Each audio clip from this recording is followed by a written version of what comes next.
Hey, what's up, guys? Welcome to the Tuesday stream. It's Tuesday morning. We're live. All right.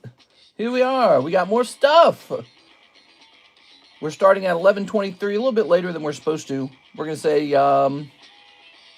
let's see, Hot One Piece OP13 English. We're going to say XY Rayquaza. I feel like I'm just repeating the same titles a little bit. PSA 10, pricing up new slabs, rotating slabs. Rotating slabs. All right, there we go. We're going to hit save on that. I'm showing off the OP13 because I feel like it doesn't get enough attention. All right, so we'll jump over here. We're going live for Tuesday morning. Good.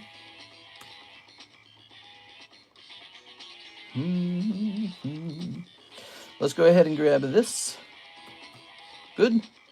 All right, we'll close this. I would have started sooner, but I was actually just sitting here looking at the grades on the tag return. So tag has finished grading its most recent return. I think it's the December submission. It's a submission with your guys' cards in it, so you guys will be happy when that comes back. There we are. Miss Alexandra Noor has a couple cards in there. I think CS-Men had a card or two in there too. I can't remember. Tammy's got a number of cards in there, so Tammy's got some cards. It'll be fun. All right. So now we're closing this. I should have left the other thing open. Let me leave this open. All right. You told me to message you for a refund yesterday, but you never refunded, says Aovic. Hey, what's up, Mr. Aovic? Let me see. Where's that? AJMP, can you send the slabs here? You said message. So did you message in Discord? How did you message? It is. I actually don't see a message. Let's see. Oh, you were the one who sent a message, but did you retract the message? Was that what happened? That's you. I didn't even make that connection.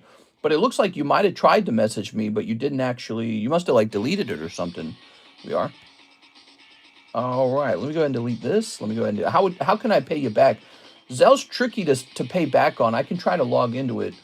Hold on, first I got to log into Bank of America. So we're logging into Bank of America.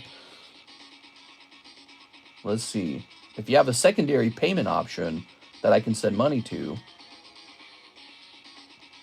that would be very nice. Like CASHAPP or something. Let's see. So here's this, and then pay and transfer. Where's Zelle? Zelle activity. Let's go to Zelle activity. Here, while we're doing that, let's get this live chat open at the same time. All right, so we'll jump over here. Can you Venmo? You know, it's crazy. I don't think I can Venmo either. I have a Venmo account, but I tried Venmoing a lady who did some cleaning for us, and it said like my account didn't have the right to transfer stuff. I don't know if it was her account or my account. Here we are. Let me jump over here. I know that sounds really silly, but the last time I tried it did not work. But I'm willing to try again with you. That was like just a weekend ago. We're jumping over here. Yeah, Venmo and Zelle are accounts I never used. They just receive money. Let's jump over here. Zelle's usually tricky to do stuff with the Zelle. You usually need to set up like an account for the person you're trying to send money to. And I think the problem I run into with Zelle is when I get to the last step, it asks for like my PIN number for my debit card. But I never set a PIN number. So how I just don't have one. Okay, so hold on. Here we are. So here it is. I've got your order here. Does it let me reverse it? So Zelle does not have an option to just refund it. I can't just like reverse it. So I think what I have to do is I have to go into my Zelle. Let's see, transfer, pay bills. Let's go to transfer between accounts. Open a new account. Okay, that's not going to be good. Send or receive, Zelle. Let's try that. Who would you like to pay? It says here I set up an account for a Mr. Zachary before. So let me try and look up Victor Cardenas, maybe? Victor Cardenas. Okay, so we do have to add you as a recipient to send that money back. A person, mobile or email. So I would have to set up a Zelle. I have to set you up as like a Zelle account in my Zelle to be able to send you money first. So Venmo would be the better option. Let me grab my phone. Howdy, partner. Hey, what's up, Sultan Gamer? How's it going, man? Can I come steal some boxes? Yes. All right, so Miss Alexis is wanting some shipping boxes. Let's see. So let me get into my Venmo. And then I think I would need your Venmo information. Activity. What if I want to send? Have you ever sent money to me on Venmo before? If you have Cash App, I know it works very easily. I'll get you a Cash App. Perfect. Cash App and PayPal work perfectly well. So we will definitely... Here, wait a second. Aha! There we go. Okay, I'm going to hit pay. And we're going to use my balance. All right, I'm very sorry if that's inconvenient for you. There you go. You got $200, Mr. Aovic. All good. Yeah, if you guys want to know, it's very hard for me to pay you back in Zelle because for each person that needs a refund, you have to set up a Zelle account with them. So I need like your email, and then it like has me log in and put in all these credentials, and then it says, okay, now you can send money. Almost like a wire transfer, because that's essentially what it is. And then Venmo, I tried to use it like a weekend ago, and it like said my account doesn't have like the right to do that. I don't know if it was me or her, but I assume it's me because she asked for the payment through Venmo. And then I know my Cash App works and my PayPal works. So those are two very good ways to get money back from me. I can also mail you a check through snail mail. That does work. So that is an option as well. But you probably just want something like Cash App or PayPal. It's so much faster. Items returning to you from PSA Vault. Let's see. It's so doofy. I send all these cards off to the PSA Vault, and then I need it to come back. Isn't that dumb? So I paid money to get a card back. All right. So I have paid Mr. Aovic. All good. All right. Very nice. Hey, what's up, guys? That chubby boy lit Snorlax gang, where you at? You like Snorlax? I just bought $1,500 Snorlax for myself the other night. I thought it was overpriced, but I was like, you just gotta go for it sometimes, you know.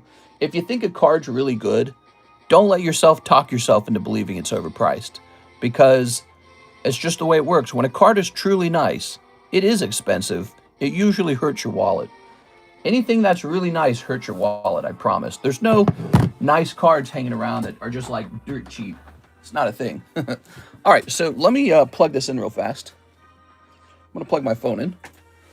Good day, Mr. What's the name of those Black Pack Naruto cards you were opening in the short? Hey, how's it going, man? Those are Topps Naruto. Those are Topps Naruto, official Topps product. They're $54 a pack if you'd like to open any of them right now. So I grabbed a couple cards and set them to the side. Here's a shiny Wimpod. Here's a Cleffa. Here's a Hidden Fates Eevee, Monferno, and a couple other things. Not a lot, just a little packet here. And we're adding this to the binder break. So there's a couple more cards into that binder break.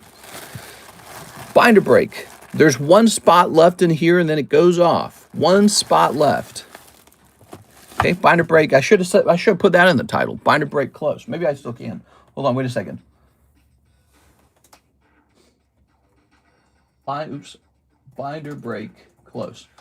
Can anyone tell me? Did I forget to ping or anything? Let me see. Let me go over to the Discord server. There's so much setup, isn't there? All right, no, that's set up. That's good. All right, cool, man. Kayla Taylor wants this. And she wants the Gundam Zaku. Hold on. Pre-order Tag 9 Snorlax Classic Slab on the far left. The far left? Let's see. Snorlax, you said. Here he is. All right. He was a really nice looking one. There it is. Miss Kayla's picking up these two cards right here. How nice is that? Isn't that nice? She got that really, really cheap. Sounds like Final Fantasy VIII music. This is, once again, Advanced Wars music. Did you guys play that game when you were younger, Advanced Wars? It's a turn-based strategy. The company that made it, they're responsible for Fire Emblem. They're also responsible for Paper Mario. but they never make any more Advanced Wars games. They did an Advanced Wars reboot for like the Switch or something, and it was terrible. It was just worse than the original Advanced Wars 1, and apparently it did not make a lot of money. They also delayed it because of the war in Russia and Ukraine started, and so they felt like it was really inappropriate to release the game at the time, because it's kind of like a game that sort of mimics real-life war. So, to a certain degree, like, there were elements in the game that kind of seemed like Russia, you know, like Russia was attacking the other nations. So that is part of the game a little bit. So they delayed the release of that because of Russia. Funny, I should mention that I was just reading that the casualties in that war for just Russia, get this, is 1.25 million people now. Those are the probable. I was reading that from a mainline news company, not from like anything fringe or anything. Mainline, I don't remember which one. It was like ABC or something, and they said 1.25 million people dead now, and it's causing a problem for Putin because he cannot find anyone else to recruit for the war. So people are still dying at a rate of about 40,000 per month. 40,000? What? How can it be so severe? It's absolutely bonkers. Anyways, so Yulinged pinged. Mr. I sent a pre-order on PayPal. Desirable cards will always go up over time. I have a question. I'm going to a card show this weekend and I have $1,000 to spend. I was thinking of getting a ton of 151 in Crown Zenith slabs. What are your thoughts? And each slab is $25. I don't know. Would I buy those? Probably not. Probably not. I'm really picky when it comes to buying stuff. I think that's part of what's made me so successful over time is my pickiness. And what I tend to pick is what I think looks pretty. So you can buy 9s or 8s or 7s or 6s or 5s, but it's got to look good. And I think that's part of the game is it's got to look good. And then I try to sell to you guys cards that I also think look good. So like, it's not a surprise that we graded Tifa in particular because it's Tifo. But you know, with Crown Zenith and 151 and all that, it's still pretty new. I don't know. It's an interesting time. It's an interesting time period for those sets. I played Advanced Wars on GBA. Yep. Dang, I played both Advanced Wars on the GBA. I played all of them. There was probably the one you didn't play was called Days of Ruin. Did you guys play that one? That was the last entry, the last Advanced Wars entry. They got rid of all the classic main characters and replaced them with brand new characters, and they just changed everything, and it destroyed the franchise. And now they just don't work on it anymore. Because, you know, they got enough work with Fire Emblem and with Paper Mario that they don't need to work on it. So it's really sad. Anyways, they ruined it by releasing Days of Ruin. It's so sad. The game was like creepy and sad and evil. And they got rid of all the original main characters and came up with brand new ones. And there was like a certain realism to it. And it was just like, it was just not fun at all. Okay, so payout incoming. PSA says I have a payout incoming. How much? Oh my God. Whoa. All right, let me delete this. Good. Payment received. Let me hit refresh on this. Any Blastoise slaps? You want a Blastoise slap? We probably have a Blastoise poker card that's really cool. Here's a John Reagan. Hello, John Reagan. He was a Korean Glory of Team Rocket box. Ooh, do I have a whole box of that nearby? That'd be nice. I do not. I have to go stand up and get that, guys. I'll be right back, okay? Glory of Team Rocket.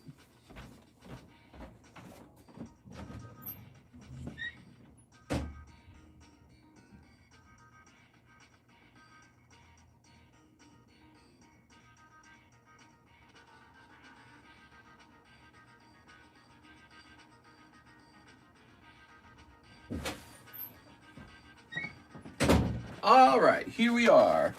Glory of Team Sprocket. Boom. All right. I haven't played Modern Advanced Wars. I heard it was terrible. Excuse me. All right. It lacked some of the charm of the Game Boy. Like the pixelation and stuff was gone. Am I in the binder break?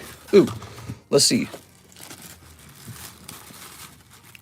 Dylan, yes. Brett, you're in this round. There it is. There's one spot left in the binder break. We just added more cards to it. It's even fatter. Boy, that sounds like a boat. Getting up to 60 degrees out here today. Although it's cloudy. It's supposed to be 70 on Friday. That Missouri spring is around the corner right now. There we go. California is very popular for its good weather. You might be surprised some other states get good weather too. Missouri's not known for good weather. It's known for very chaotic weather.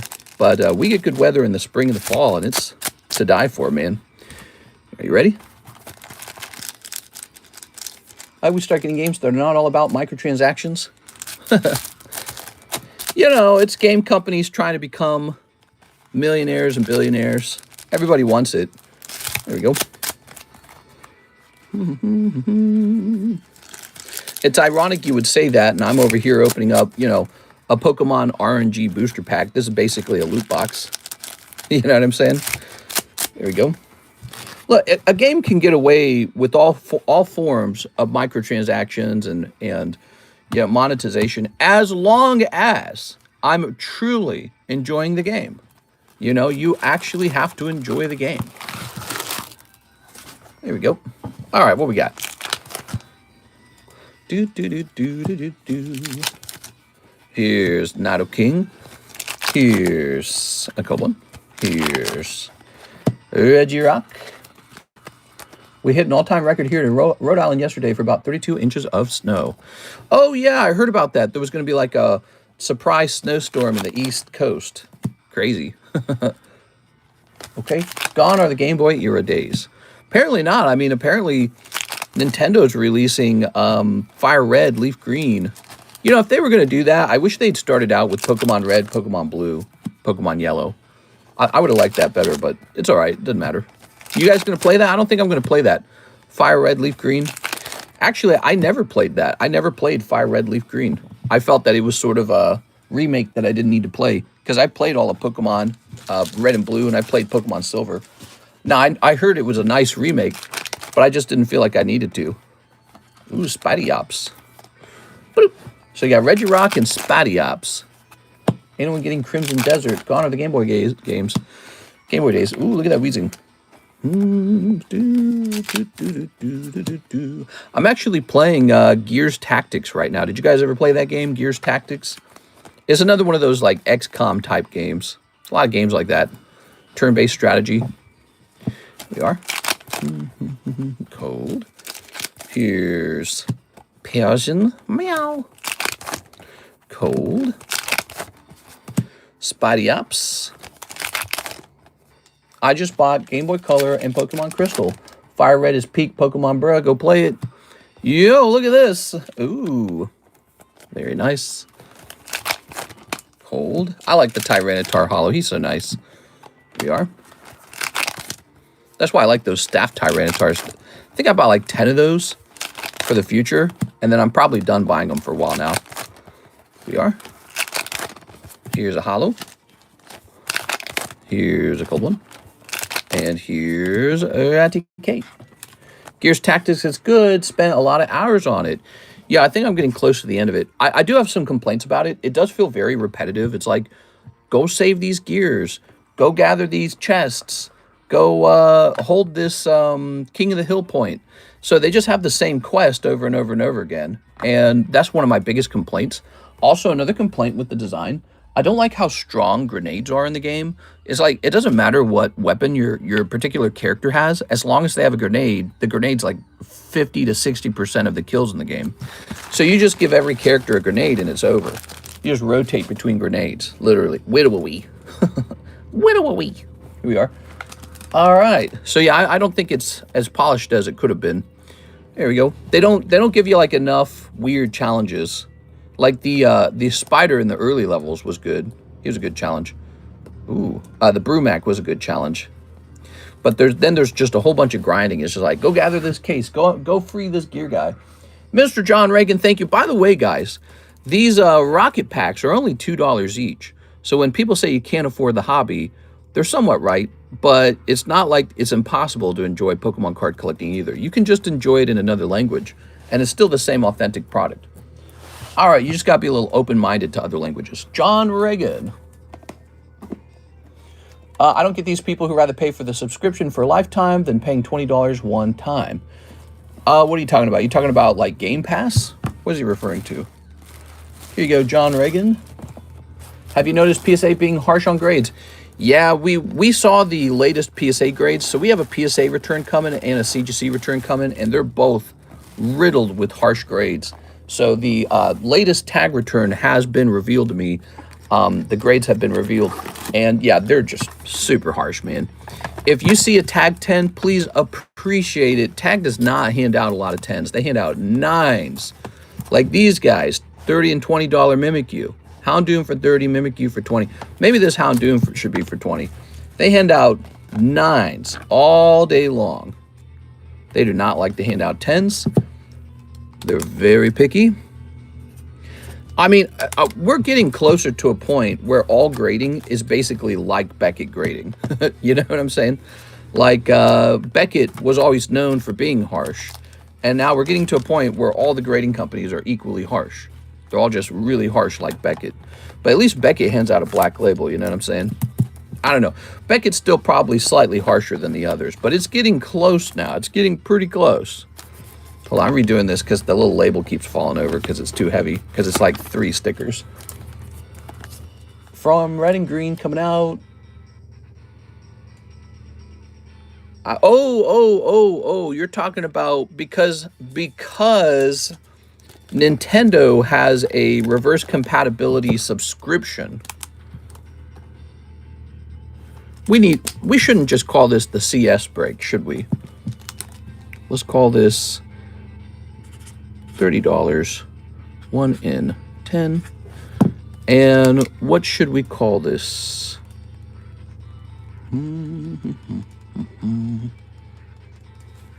What's better than the consignment break?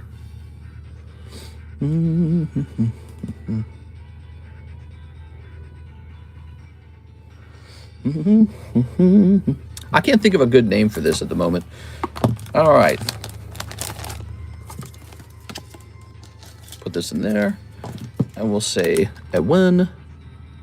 We got one person in here. The Jigglypuff. That Jigglypuff could have gone into the live customs easily.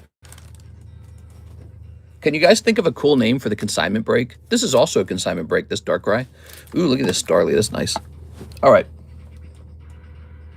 We have a payment from Mr. Jaded. He says he'll take a shot at the Poke Shuffles. All right.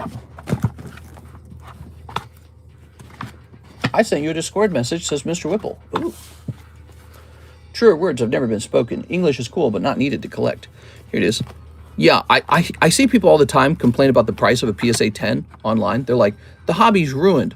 Look at this PSA 10 first edition base set Mewtwo. He's like 150,000. No one's going to pay that. It's like, yeah, but you can go collect like a base set Mewtwo 6 or something, and that's like nothing. It's like $50 or $60. So it's like, you're mad that you can't collect the absolute most expensive version of a card. And it's just like, well, you can't afford a Lamborghini either. It's not a big deal, is it? You know, so it's like, don't ruin the hobby for yourself and your negativity because you can't have the Holy Grail. It's the Holy Grail. That's the whole idea of it. What would be worse is if nobody wanted the Holy Grail. Then it wouldn't even be a hobby at that point. Nobody wants it. All right, let me check this Discord real fast. All right. Okay, you're interested in slab away cancellation. Let me jump over here.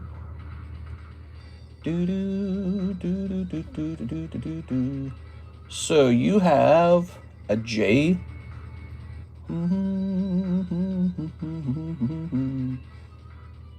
You have the silver game. So you just put this in the slab away, I believe. Hold on. And what did we base that price off of? Hold on. Pokemon Silver?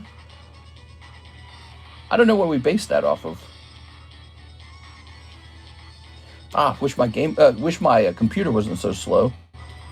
I was typing Game Boy. All right. Come on, man. So to cancel it, you definitely lose 20 bucks, which is not really too bad. You lose, there's a $20 cancellation fee, and then you would just get back whatever is left. But we also want to make sure, we want to see what the last sold is on it or something. But then again, I mean, we just created the listing, so I don't see what the issue is. All right.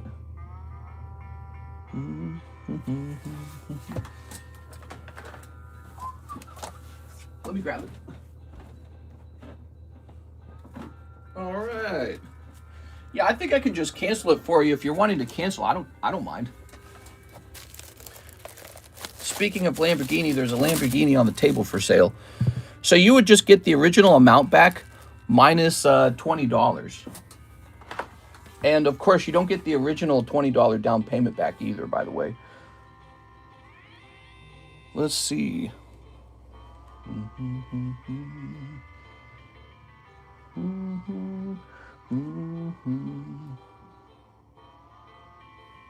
So that one's a 7 with the B+ grade on the seal.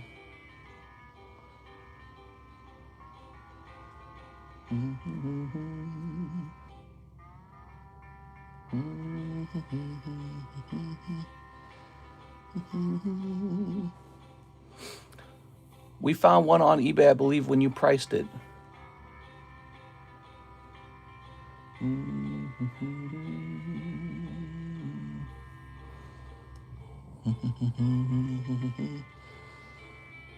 All right, well, we can definitely reverse that for you.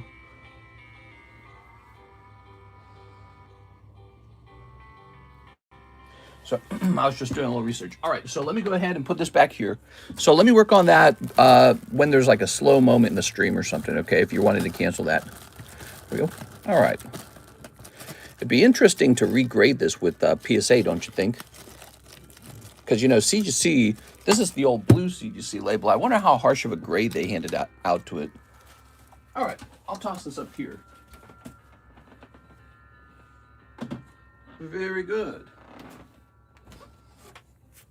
All right. Which madman is going to slab it away? We'll work on that in a minute, okay? So we have Mr. Greg Van Meter for Towards the Pichu Slab Away. You got it, Mr. Greg. All right, Greg. Mr. Greg. This is going to go down to 510. Boom. Here's Jimmy Therese. Mr. Jimmy says 2 Korean Rocket and 2 Korean Inferno. Let's see. 2 Korean Rocket, 2 Korean Inferno. Ugh. Here's this. And 2 Korean Infernos. Here's this. All right. Very nice. I'll put this here. Let's go ahead and start sneeping. Just put CM for commission slab. I think CM's kind of boring as well. I like the symbols. Let's ask AI real fast. Maybe AI will come up with a symbol.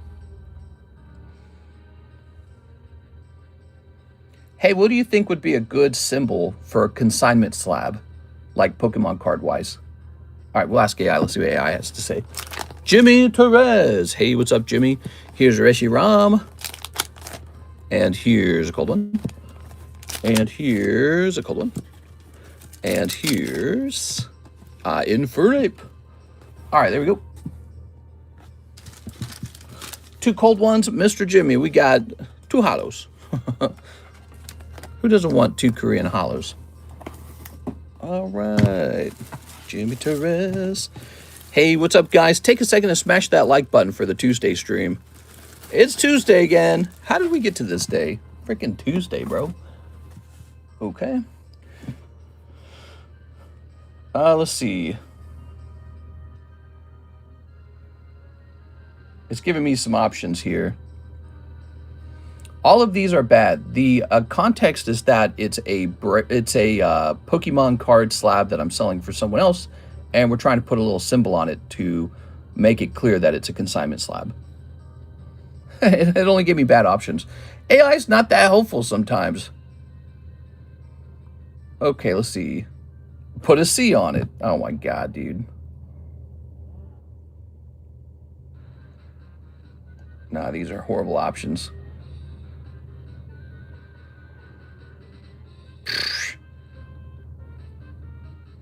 All of those are terrible.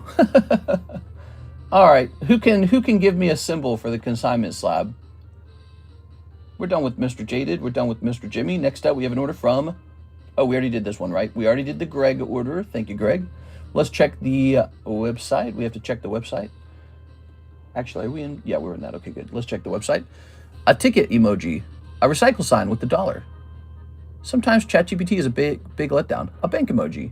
I don't think I could draw a bank well enough, though. Here we are. All right.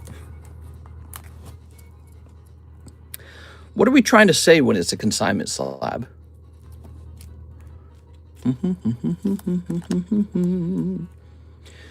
A consignment slab is like we're helping somebody get rid of their card. But what are we implying? I mean, consignment cards aren't a special low price.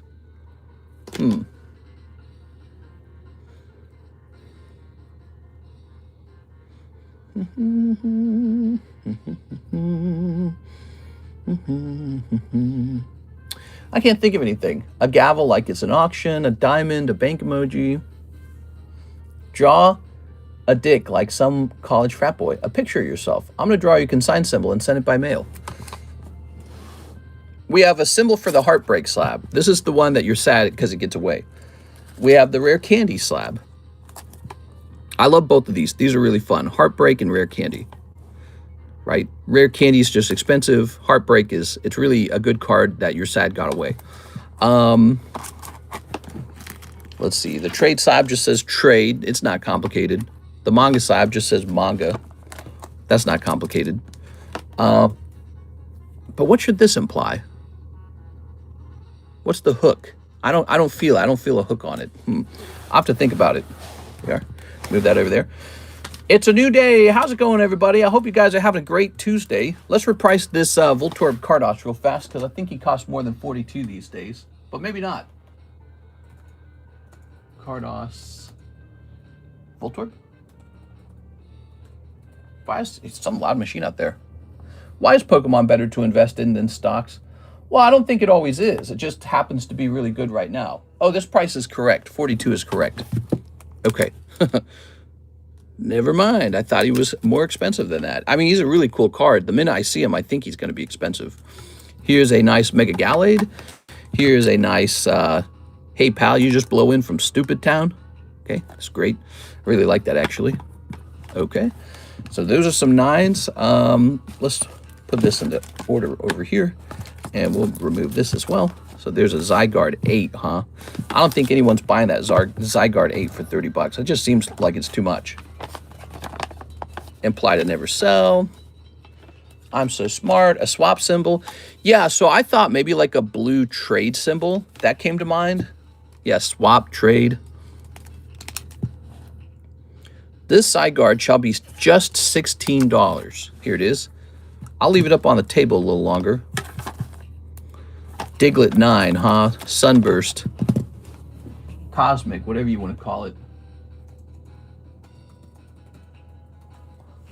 Big Brother break. Maybe you need to order some stickers when you figure it out. We have it set to 65. There is kind of a specialty Diglett over here. Here's the Teardrops Diglett. They want $100 for it. I'm going to copy that one. You know, the teardrops are actually more common than this version of the hollow foil. This hollow foil has the cosmic effect. See the starbursts or whatever you want to call it? Everyone's got different names for these.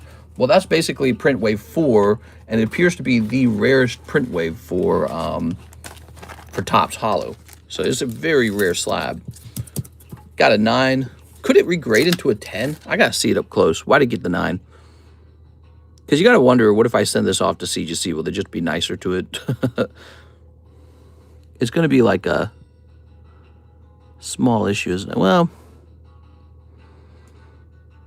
this edge probably. It's got a little fuzz on the tip of it. I wonder if you could just fix that, though.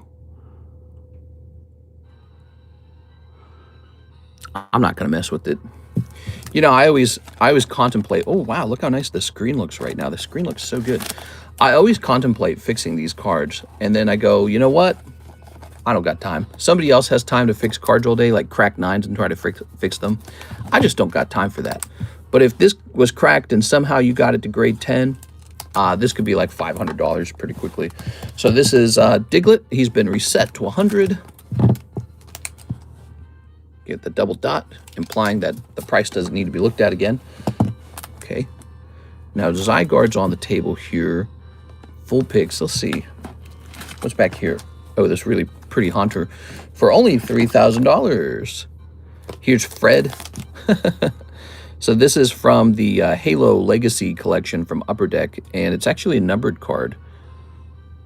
Halo 5 Guardians, Fred. All right. I don't know. $38. You guys think that's too much? I don't think that's too much. I'll leave that there. Let's see what's this? Corner Ding. Yeah, maybe like a Corner Ding. I don't know. Here's Georock. He's rotated a couple times. So 1, 2, 3. Skwovet's definitely rotated enough, but he's not a 9. He's a 10. Here's our Dark Dragonite. Here's our Patrick for $100. He's a 10. Nice. All right, Tifa. She's really nice. I'm actually surprised she didn't sell. I'm going to go ahead and take a picture of all that now. All right. So we rotate slabs. PSA is weird with these Topps Hollows. I have a few Persians that just say foil, but they're all different foils. Yeah, PSA never really got on with it for those. Oh, did you guys go to general chat in our Discord server and see Karis's cute little drawing of Gengar? It's in our general chat. Go check it out.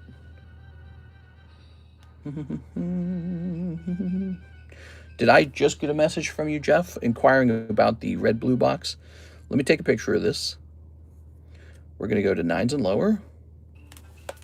All right. We're going to hit play on that. There we go. Hey, what's up, JM Life? You never know. Man, go big or go home. Dang, she's talented. Did you see it's cute, right? She's drawn a, her concept, by the way, was Gengar sitting on like a children's bedroom table. That was her concept. There we go. For the drawing. All right. Very nice. Here's Arbok. So another Sunburst card, but this one really did grade 8.5, which we treat that as an 8. Man, those are cool. And this one was graded by tag. I can immediately see that this corner could be fixed.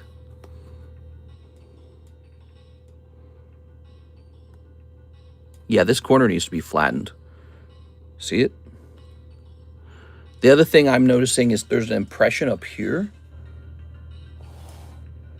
I think sometimes that little impression right there causes it to lose a 10. But I don't know. It's like sometimes it does, sometimes it doesn't. I think if you rolled that out and got it to be flat, this could potentially grade into a 9. But I'm not sure if it would even get the 10 because of that impression. So I'm not 100% on that. True, 10 feels more even. Let's see. I'm going to sell this Arbok for 50. There ought to be a guy out there who specializes just in fixing problems like that. And he ought to come around and just buy these cards for cheap, try to turn them into 10s for everybody.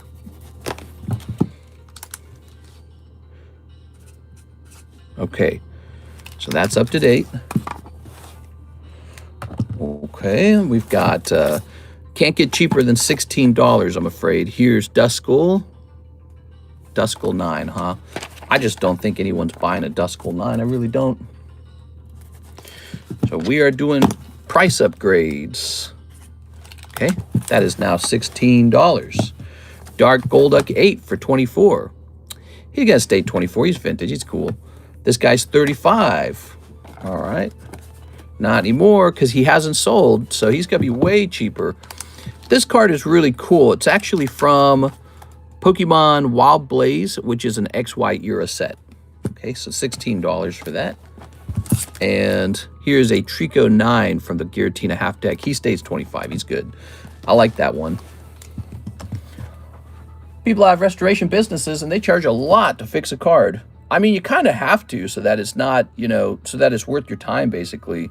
No, hold on. Wait a second. Somebody just bought that, I think. Let's see. Tyler says he'll take for Duskull 9. Here goes. Pretty neat. That's a Diamond Pearl card, if you didn't know that. Diamond Pearl. These are great prices, by the way. When you see that $16 price, because the price to grade with tag, the base price is $19. But you pay more than that. You pay a lot more by the time it's come back to you because you got to ship it out to them. You got to do return shipping and taxes and whatever else. I actually don't remember all the steps to it because they have like me. They have me use a different like kiosk to pay for it all. There it is. All right. So Mr. Tyler. So 16 is pretty cool. Thank you, Mr. Tyler. Did I miss anything else? Was there more? No, okay, we got that all done. And here's an order from Mr. Emmanuel. Box of Korean Mega Dream. Ooh, Korean Mega Dream.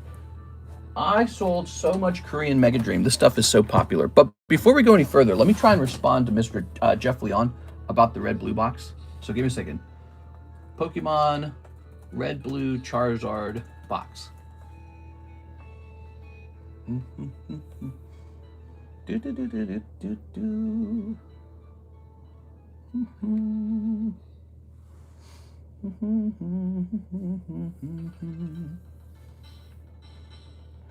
All right, so I'm going to respond to him right now. It looks like we have a price. Let me go contact him.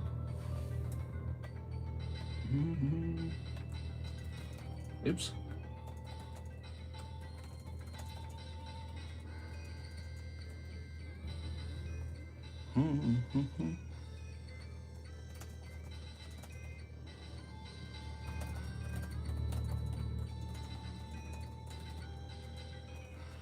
All right, there we go.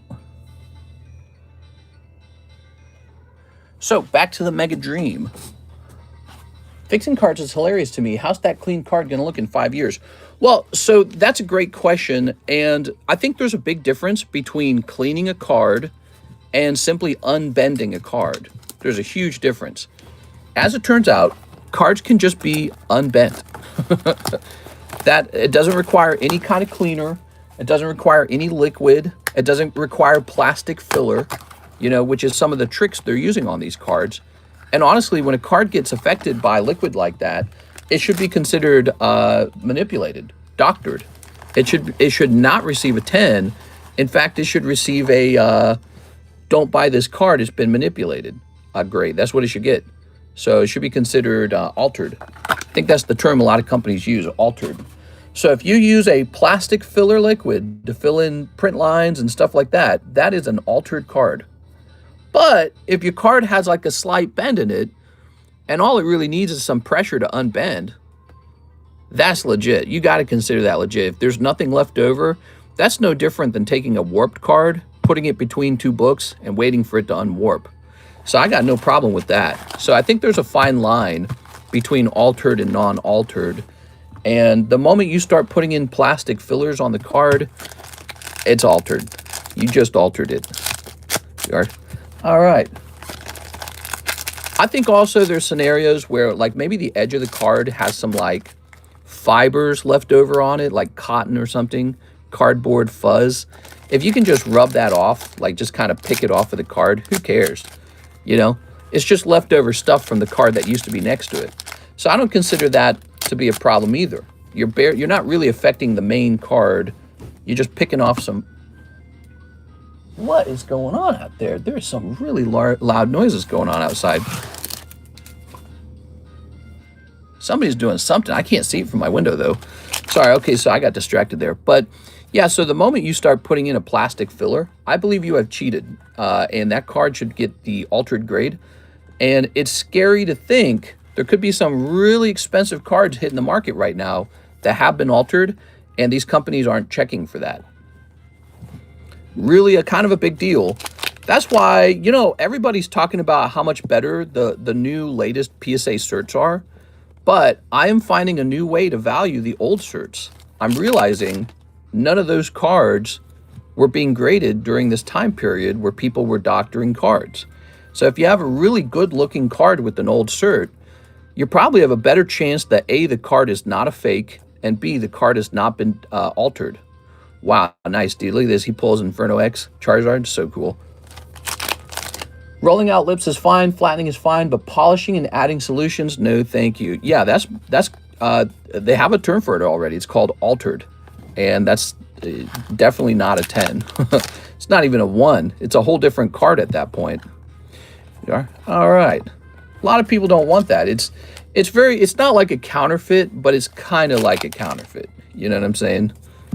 It's not a counterfeit, but it's behaving like one. And the coins already knew this. Coin collectors knew all this kind of stuff. So the coin collecting companies like NGC, they're all about catching your altered coins. They're like, that's been altered. They reject it. So they put big altered on the holder, and now you can't cheat your way into claiming you have a better coin than you really have. Ooh, look at that Zekrom, baby. Man, he looks good. All right, Zekrom. The new certs have been scammy. People have been cracking them and putting lower quality cards in the slabs and covering them with grades guards to hide that crack to the slab. Oh, that's happened before? Whoa, look at that Mega Electros. Looking cool, man. At least it looks like a powerful Pokemon. Some of the Mega Evolutions, like Mega Skarmory, are just lazy, dude. Mega Skarmory is lazy as hell. There we go. You know, eventually we're going to get like a Mega Feraligatr set. He looks so dopey, dude. Wow, this is a great box. You got a great box. All right, that was for our friend, Mr. Emmanuel Valencia. Yeah, if you guys have been wanting to enjoy the Pokemon hobby but not spend like $1 million on it, just try the Korean cards. They're really affordable, and it's not so bad. It's just like it's like playing around in a smaller, cheaper economy for the cards. Here goes Mr. Emmanuel with an E. So the question is, do you have a bag? I don't know if he has a bag. Let's go hunting for it. Emmanuel Valencia. Here's Edward. Ediberto. Oh, this over here. Here's Ernesto. Estuardo. Eric. Evan. Evertreminio. That's Evertreminio. Luis Ruiz. New bag. I'm getting you a new bag. You do have a bag. He says I have a small bag. Okay, no problem. Let's go make that bag a big fat bag that girls go, whoa, your bag's so big and fat. Ooh, look at this Fortnite pack. So here's another free booster pack in the Jumbo Pack Break. So the Jumbo Pack Break is hitting about 180 now. That's a good deal. I don't know if I'll add any more to it at that point. All this plastic laying around everywhere, dude. Plastic as far as the eye can see. I get so much plastic doing this job. Probably have double microplastics in my body. All right, whew, that was heavy. Let's see. Lucas, Lori, Lucas, Ethan, Ernest, Eric Beltran, but it's a huge bag. All right, let me combine these Eric Beltran bags. No reason to keep them separate right now. All right, the Eric Beltran bags are combined. All right, so you weren't in this box. So where are you? Maybe you're in this box. Ernesto, Estuardo, Eric, Evertreminio. You're not in that one. Maybe you're in this one. That's the first time thing. Edward, Ediberto. So then you could only be in this first box, which I completely ignored because I figured we wouldn't have put you there. Eric, oh, you're right there. Of course you are. You're not supposed to be in box number 1. You're supposed to be in box number 2. Box number 1 is reserved for, like, you know, ED, EB, that kind of stuff. All right. Me and my sorting skills, terrible. Lovely. Oops. Welcome back, man. I'm glad you opened some cards today. I hope you're having a great day, by the way. Let's put you in the correct box now. You know what happens is these boxes fill up so full that we end up having to move bags around to make it all fit. And then someone ships and a bunch of room shows up again. It's like, oh, thank God, someone's shipping. There we go. Our system's very popular for holding your stuff over here and wait until you ship, until you have some, like a nice fat bag, you know. Always where you least expect. Exactly. Thanks for the order, man. I loved it. Who else is opening some stuff today? Let's find out. If you don't want some of your hollows or cards, consider donating them to the new Gym Break Battle Deck. That's right, new Gym Break Battle Deck. Here's Javier Arroyo, 2 live customs. Ah, you've been enjoying the live customs and the Poke Shuffles. Let's see if you get lucky today. So funny, you can go through a cold period and then a hot period. 1, 2, 3, 4, 5. The new certs have been scammy.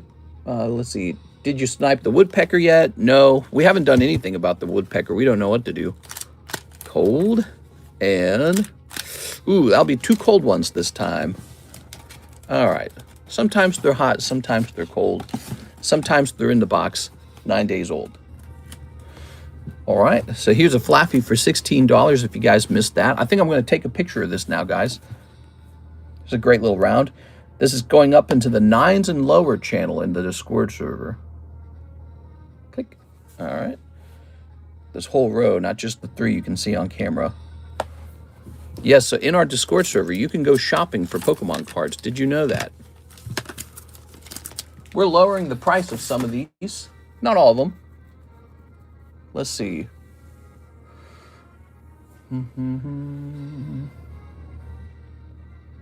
I love this music. It's so nice sounding.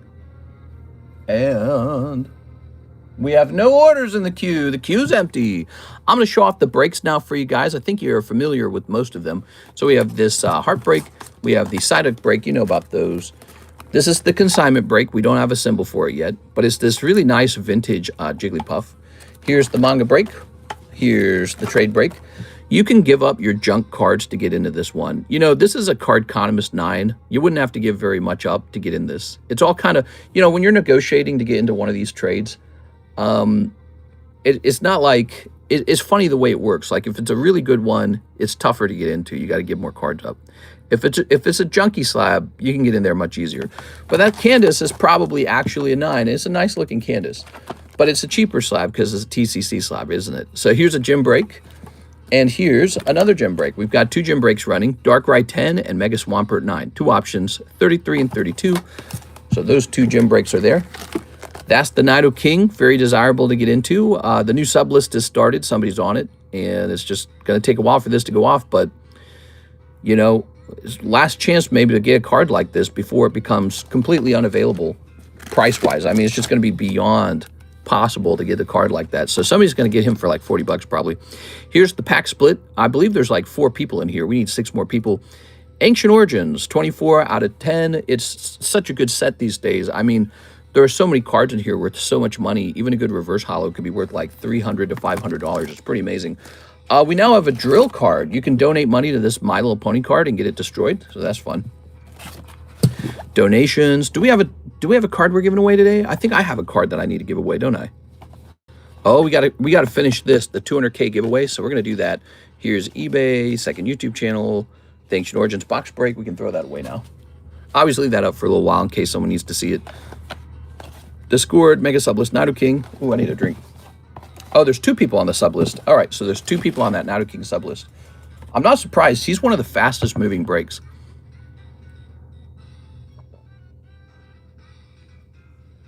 Actually, he's not one of the fastest moving breaks. That Nidoking is the single fastest moving break. There's no question about it. He receives more $40 buy-ins than anything else. It's just he's so large, it takes a long time.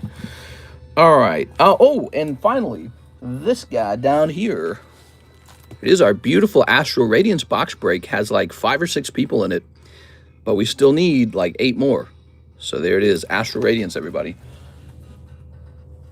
A lot of money, you know, it takes money. So here's Legend of Zelda link. That's the giveaway for today. Let's get that set up for you guys. Let me hit refresh. Can you get some cards out of my bag to join that TCC card break, please? Yeah, I'd be happy to do that for you. Oh, well, hold on. Wait a second. We got to set this up to actually say TCC. They're doing something out there. They're like, they must be like fixing the road or something. But the road's not bad over there. So what could they be doing? I wish I could see. Yeah, can you guys hear that machinery out there? That's really loud. Okay, so Team Rocket Grunt, he wants into the card trade break. Here it is. What do you got in here, huh? You gotta have some stuff.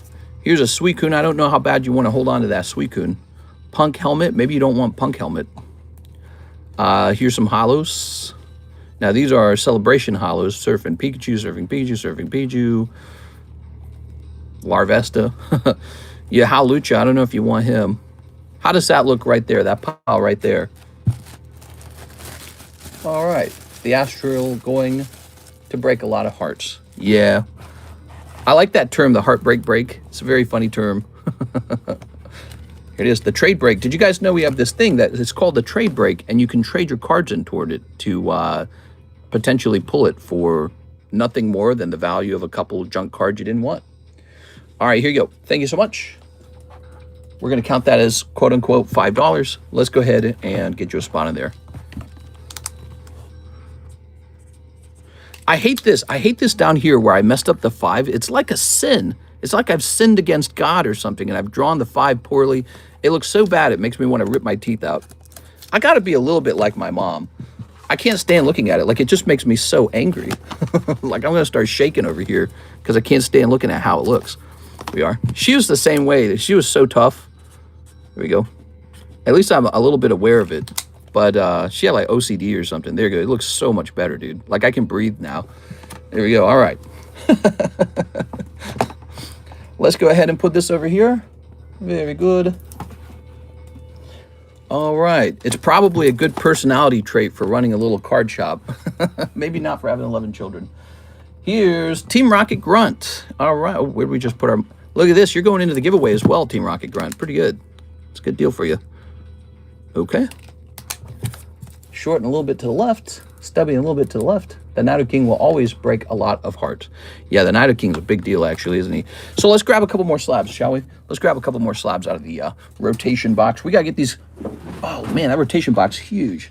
We got to get these rotated. Running out of time to get this all done. We could just stay open for hours and just rotate tons of slabs. I mean, literally, if I wanted to, I could just sit here all day rotating slabs, showing you what I got. Now, this is nice. This is actually nice. Holland Phantom's Magic Card, $96 for an 8. That's believable. Let me go take a quick look, though. Ow, I feel like I'm getting stabbed in the back. What the hell? All right.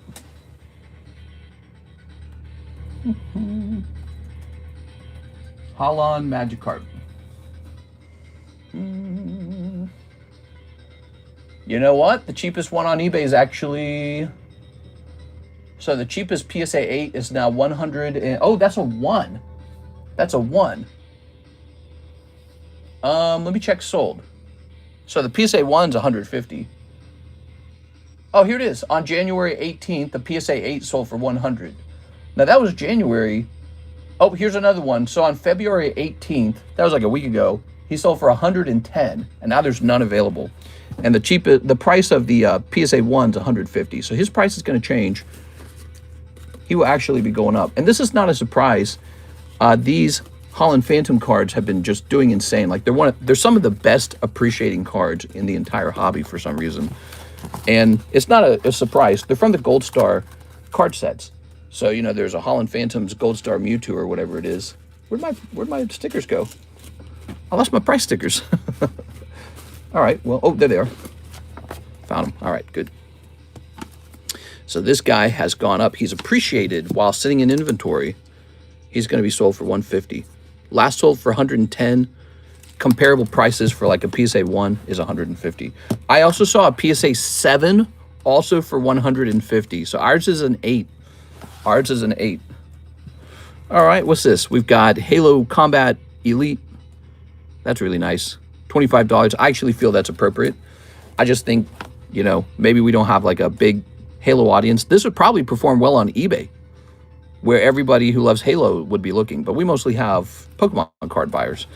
Now here's Electivire for 19. Let's see if that's appropriate. That seems kind of cheap, actually.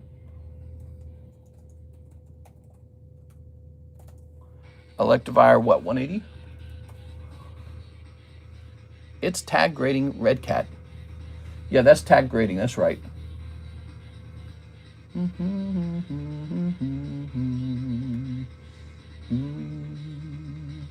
The cheapest 9 of this is $30. So our price is too low. This 19 does seem... Oh, wow. Look, it's an old big label. It's an old big sticker. That means this hasn't been repriced in a long time. All right. That does feel more appropriate for that.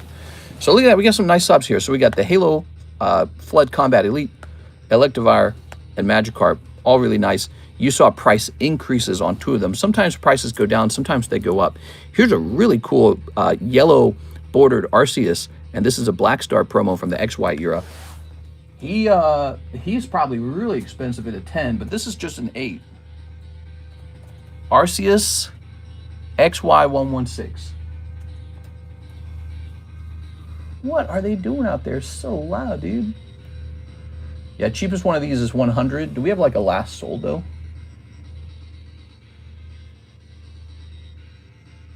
There's not a PSA last sold. I'm probably just going to leave this guy alone. He's a wonderful card, and I'm not worried about him sitting in inventory for another year. Some cards, it's like if you just leave them alone for a year, they're more expensive next year anyways. It just doesn't matter. So he's going to stay there. Lovely card, by the way. Okay, let's see. William Wafter wants the PSA 9 Cardos Electrode. Now, is that in the Discord server now? Where did we put that? That's a really surprisingly cheap card. I thought it was going to be like $80 by now. So I went to, oh, there it is. So I went to go look this guy up, and he was still 42. And I'm like, wow, how the hell is this guy 42? He's a Cardos 9 from 1997. And that's just what he is, I guess. I don't know. You guys want a Charizard? Here it is. William Wafter. You got it, William.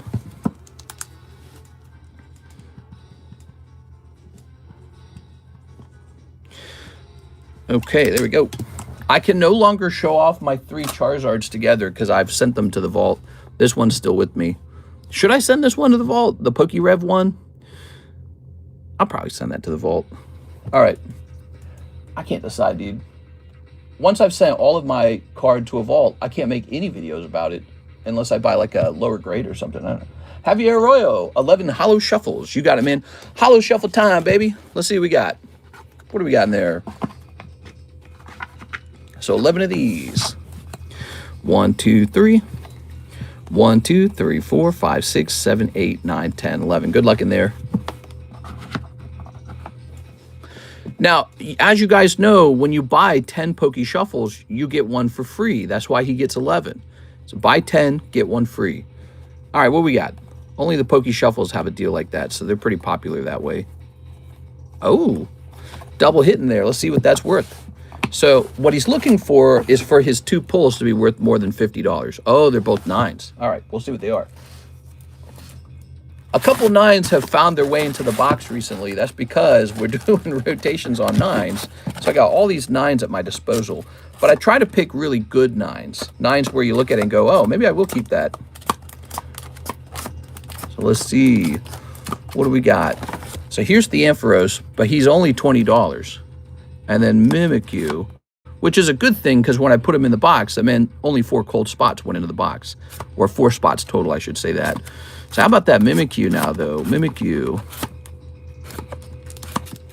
Oh, this is really cool.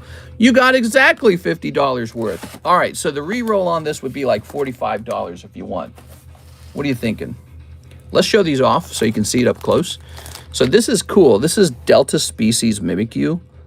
And so they're copying that old Gold Star era type stuff. And you can see he's a water type, but he should be a ghost type. So that's Delta Species Mimikyu. That happens to be a promo card. I was hoping this would grade 10, but I guess it got a 9. It looks like a 9. We are. And then Ampharos Silver Deck, graded by me how long ago? Okay, so this is when John is still with us. And so I graded it, but he encapsulated it. Looks pretty nice. We are. So you got to make a choice now. Re-roll or keep them. If they get re-rolled, they go back into the box for less money. Was that the lunchbox promo? I went to pull that Giovanni Tag 10 Voltorb using Barrier. It's cool, right? Those Cardos cards are very popular. I don't know if you guys noticed this, but those Cardos cards all quietly went way up in price. Let's see. I want to see Cardos. One of my favorites is the Gyarados. Gyarados. People don't report on those enough, I feel. People only report on, like, the biggest card, you know?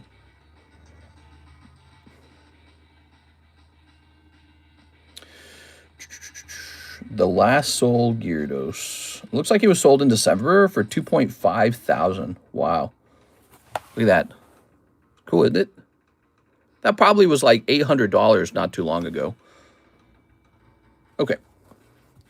Keep sounds good. All right. He's not tempting fate today.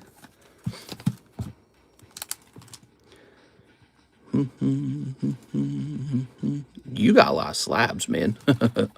Whenever you want to ship, you can just ship out tons of slabs. Okay. Ooh. Very good. What do we got now? We're hitting refresh on this. Was that the lunchbox promo? I don't think it was called the lunchbox promo. I'm not sure though, but he's a cool little card. All right, there's currently no orders in the queue. By the way, there's one spot left on the binder break. Did you guys take a look at this? One $40 order would end this. Dylan Chan, Chad, and Brett are in. They're waiting for one more gentleman, a daring type, a type who wants some action. And here are the pulls in the binder break. I'm going to show them all off. So we got Pidgeotto. These are called Tarukas. They're a new thing. Here's Hisuian Arcanine and Scizor. Umbreon, he's cool. Birthday Pikachu, he's cool. Petrarunt, Black Star promo. There we go. Black and white, Black Star promo.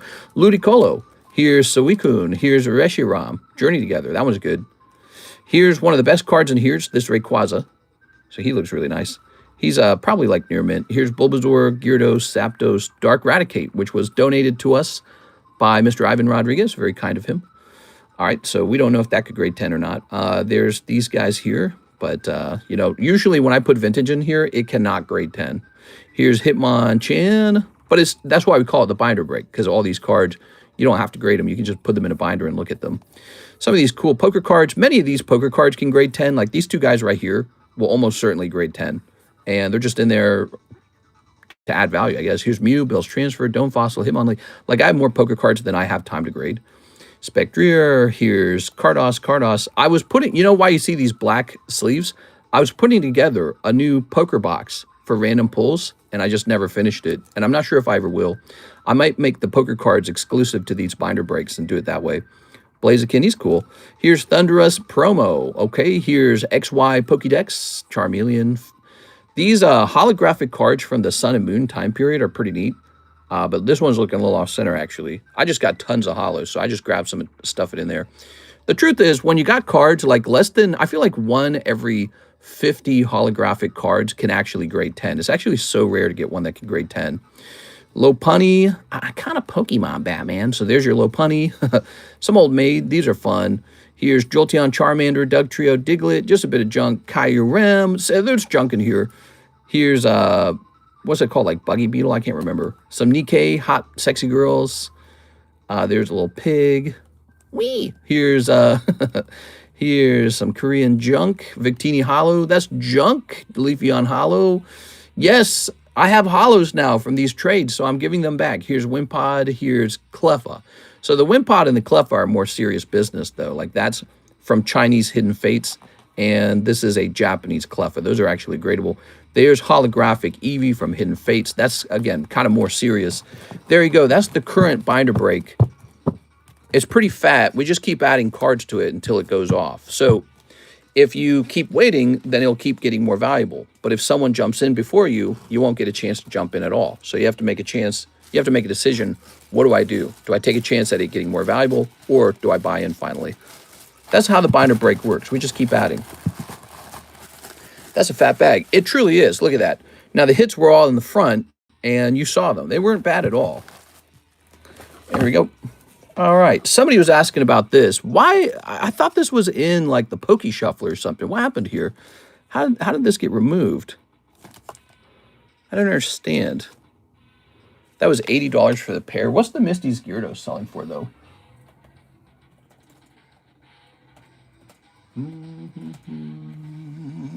Misty's Gyarados 026, the Japanese one. So, oh, the Misty's Gyarados cheapest one is 65. Well, well, no, it's a bit off then. Okay, I see. If Quip wasn't successful at her current job, she could have been an artist. That art is unique. Did you guys see that? Who saw that? So in general chat in our Discord server, you can go see her little Gengar drawing. She's drawing that for John Lucas, I believe. He paid $150 for a Gengar, and he didn't ask for any particular kind of like style or anything like that. So she just kind of came up with something on the fly. We are all original. She doesn't get her ideas from like the computer or anything like that. They're pretty basic. I mean, they're not complicated ideas, but they look nice, right? All right, so we're going to pump this up a little bit because it's more expensive now. Okay. So this is an interesting slab. It's a pair of slabs. The Magikarp, Japanese Magikarp. and the Gyarados that evolves into. Both graded by tag, so you can expect it to look absolutely stunning and beautiful when you remove it from the plastic, or if you got really transparent plastic. Mister, who signed the legendary Zard? None other than my best friend. He and I are on very good terms. PokeRev. That is a PokeRev signature on Legendary Collection 10 Charizard. Back when he signed it, it was probably worth like $10,000 or something. This card last sold for $74,000 on eBay. So now it's a $74,000 card and it's still got a signature on it. How cool is that? I don't know if people value that. Like, there might be a really wealthy PokeRev collector out there, but it certainly doesn't hurt it in any way, because you can always wash it off if you don't like the guy, but I don't think it hurts the value, so I just leave it on. So you had it $100K for a signature? Oh, no, not at all. The cheapest buy it now for the Legendary Collection Zard is $160,000. So my price matches the eBay buy it now price. Let me show you. Legendary. I'm not adding even $1 for his signature, to be clear. That's just the cheapest buy. Oh, okay, yeah, that's the cheapest buy it now right here with 128 watchers. Now this one is 130, but it's in Italy. So who's shipping that thing from Italy? I don't know. Maybe somebody. But this is the one right here. 100. I guess if this guy flew it over to me, but this is 160,000 for that one. So that's our price. And I guarantee you, there's people watching this going, maybe. There's this guy, Black Label Blaster. He's good at this. He's been doing this a long time, and he just deals in really expensive slabs, nothing else. So I've seen that guy for a long time. You know, it's funny. He and I had an argument in the past over Gold Star Gyarados, because I was trying to negotiate him down from 16,000, and we were fighting over Gold Star Gyarados at $16,000, and I ended up saying, I'm not buying that. 16's too high. So I walked away from the deal, and only to buy it later for $19,000. So I think, you know, I must have tempted him at least a little bit when I was making my offer on it. But he turned it down and I turned it down, so we didn't get a deal. And then years later, he would contact me and say, hey, is that Gold Star Gyarados for sale? And now it's like a $100,000 card. So it's crazy how, you know, one particular card can just skyrocket like that. And it's funny that I was too greedy to buy it back then for 16, and I was lucky to buy it later for 19. So it's weird how that works, you know. It just shows you that no one knows what's going to happen next in the hobby. All right, because he was willing to sell it to me at 16,000, and that was a mistake too. He shouldn't be offering it at that price. It was too good of a card. It was a hold-only card. Here's Mr. Mark. He says, can I do 2 pre-grades for the Whale Lord and Clawitzer? You got it, man. 74K, not including taxes, fees, and insurance. Yeah. He says 74,000 was last sold. Last sold was 78,000. Yeah. So I'm just copying the eBay buy it now price. It's just a fun way to, it's like a conversation starter. No one's going to buy them. And even if they offered 160K for it right now, I think I'd probably just turn it down and say, no, that's okay. Because I really like them. I really like them, and $160,000 is cool. It's a lot of money, but I really like them. Now, that's a Clawitzer. Okay, and let's see, the other card. We'll give you a free grade on the Steelix while we're at it, okay? So you get a free grade on the Steelix. The other card you wanted to know about was... Here, we'll give you a free grade on the Reshiram. You'll probably grade him. All right, Whale Lord, Reshiram, Steelix, Clawitzer. Very good. You pay taxes when you buy at a store. Same with online. That price looks different when you hit the checkout. Yeah. The government's like, quick. The government is very happy to collect on a big purchase. Dooby dooby dooby dooby, Scooby dooby dooby beep beep. Okay, this guy's out. He's got a white dot at the bottom. Without a doubt, he is a 9. Or worse, but he's at least a 9. All right, so he's out. Reshiram. Top heavy, but not too bad. Let's check the back. I give it a 9 as well. There's a dot here and a dot here, but it's very subtle. But besides that, the corners are not perfectly round, and again, it's slightly top heavy.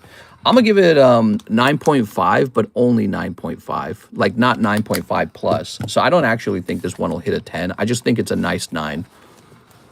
Steelix. All right, Steelix is bottom heavy. He's a 9. Okay. I didn't have anything else to report on him, but he is top to bottom. There is a problem with the centering, and it's severe enough for it to be a 9. All right, your Steelix is 9. Now it's up to you, Clawitzer. So you could test the Reshiram, test your fate. Come on, Clawitzer. He's got a lip right here. Ooh, he's got good centering, but he has a lip on the upper back corner. You will probably need to roll that lip out for it to have a chance at a 10. Let me show you how bad it looks. Now, tag grading will certainly catch that and say, no, you can't have that. But here's what's interesting about it. I believe that is repairable. So we're talking about fixing cards. I believe that is repairable. The lip can be smoothed out. And I actually feel that's legitimate. 9. Fixable. All right. So some cards, if you're adding like a plastic liquid or cleaning solution, I think that's cheating. But if you're just rolling out like a cutting lip, who cares? It's still fundamentally the same card. All right. So we got 9.5 and a 9 fixable. There you go. Someone listed a Japanese Pokemon March PSA 10 for 1 million through PSA Vault. March? What's a March? I don't think he meant March. Better to overprice than underprice. Well, I'm not trying to sell him. That's the thing about it. I'm not actually trying to sell him. I like him. One of my favorite cards in my whole collection. That's like one of the only things I don't want to sell. So I like him, and it's cool seeing the price go up. But what would I rather have, all that cash or that card? I'd rather have the card because I actually really enjoy the collecting. Let's see. Let me get my wand and shout Reparo. That should work right. Yes, Pokemon Reparo. Poke Reparo. Your wand. Your Hufflepuff wand? All right. Very good. We have Mr. Chensek Fong. He says he would like a live custom. You got it. 1 live costume.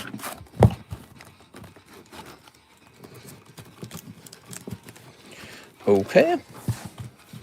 1, 2, 3, 4. Good luck. Oh. Pikachu Trick or Trade. All right, let's go grab him. You got a little snipe going on there. We need more Harry Potter packs. Yeah, more Harry Potter. Actually, you know what? I forgot to mention this. We got a restock on a product, and I haven't even added it to the menu yet. It's these Minecraft base sets. They're back. So those are $5 again. Minecraft base set. Those are the ones that have the glow-in-the-dark cards. Let's see. Minecraft base set. Oh, they were originally 6, so we'll just leave them at 6. Okay, so Minecraft base is back. It's no longer sold out. Now, Pikachu Trick or Trade. Over here. 10 more minutes of pain.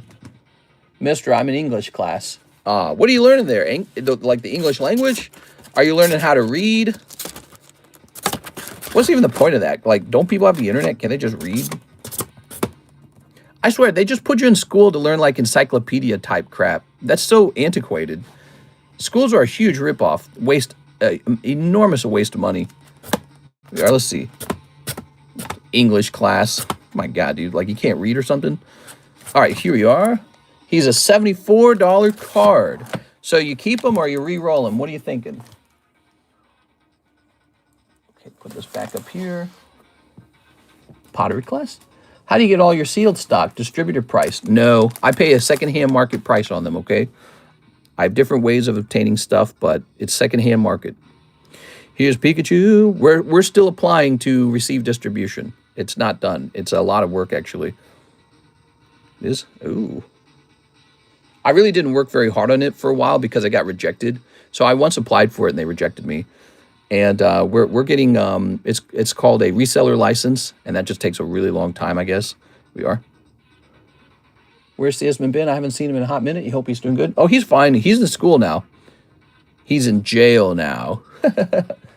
Yeah, he's out. He's in school probably learning things you can look up in the encyclopedia, just like I was saying. What are we doing? Are we keeping this? Mr. Chensek Vong. And yet adult literacy rate is climbing at alarming rates. You mean declining or I think he means declining. It's funny that you would say climbing. Why is pottery? Oh, no. You said illiteracy is climbing. Okay, I thought you meant literacy is declining. I was reading it backwards. All right. So, yeah, I guess. I mean, it probably makes sense because you don't have to be able to read like a Harry Potter book or a Lord of the Rings book to make it in this life. But that's up to people's personal interests. You know, if they want to read a whole bunch of books, let them go read a whole bunch of books. People who love to read will go read. If you force a guy, maybe some poor kid, you sit him down in class, and you make him read like lesbian feminist, you know, passion stories in English class, it's like you're punishing him for existing. It's like, here, sit down, shut up, read this book that you're not interested in. Now, do you care? You care now, don't you? Oh, you get a C. Tell me what you thought about paragraph 4 in chapter 12. How does that make you feel? And, oh, you get a C for bad participation. I didn't like your essay. You get a C. You know, how stupid is this? I can't stand it. Like, I don't need to know how to read and write to run my card shop. So why would I have to go read? I read so many, like, liberal arts stories in my English classes in college. And they're totally pointless. None of them helped me. None of them. There's just this guy. Now, if it was free, then I would just be being enriched by reading books I would never read otherwise, that I never had to read and they didn't really enrich me that much. But you have to understand, I also had to pay for that. So I lost $4,000 for every English type course where I was just reading books. I lost $4,000. If I re-roll, would I have to top up for 3 tries? Yes, you'd have to top up for 3 tries. That's right. So let me tell you how that would work. Let's get 75 times 0.9. So it's at $67. So you would need whatever the difference is. So 75 minus 65. You need to send in, I'm sorry, 75 minus 67. 75 minus 67. You need to send in $8. $8. 50 Shades of Black. LMFAO, Team Rocket Grunt. Just tell ChatGPT to read the book for you. No people are dumb. Cop a slab, do a crime. Come out ready to sell. Jail is a good way to hold pokies. That's an interesting thought. Yeah, if you sit in jail, you can't sell your Pokemon cards, can you? Let's see. I'm a process engineer. I use ChatGPT more than my chemical engineering university books. Right. Karis has been using ChatGPT for her. She's a senior software engineer, and they almost have to ban it because it's being used so much. Let's see. IRS is going to smoke this pack. If I re-roll, would I have to top it off? Yep, $8. Hey, mister, is it true that the color of the Topps logo on vintage packs shows which are first print run and more rare, and is blue the most rare? CEM, my brain holds the secret of the Topps box information, and I just don't share it. Maybe I would sell you the information. That was an easy subtraction, mister. Karis was homeschooled by ChatGPT. Before ChatGPT, we had Cliff Notes and Spark Notes.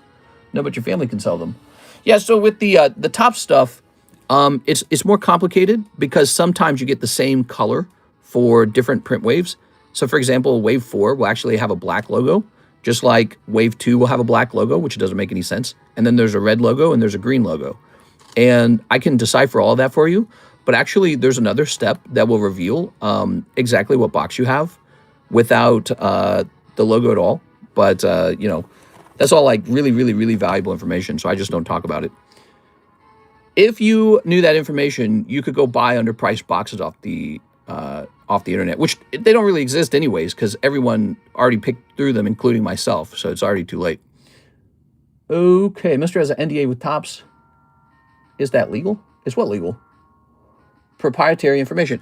Yeah, so they had to make it illegal to use ChatGPT in a way where you're revealing their code to ChatGPT. So yeah, there's certain ways that she can't use it, but she might ask it like a more generalized question.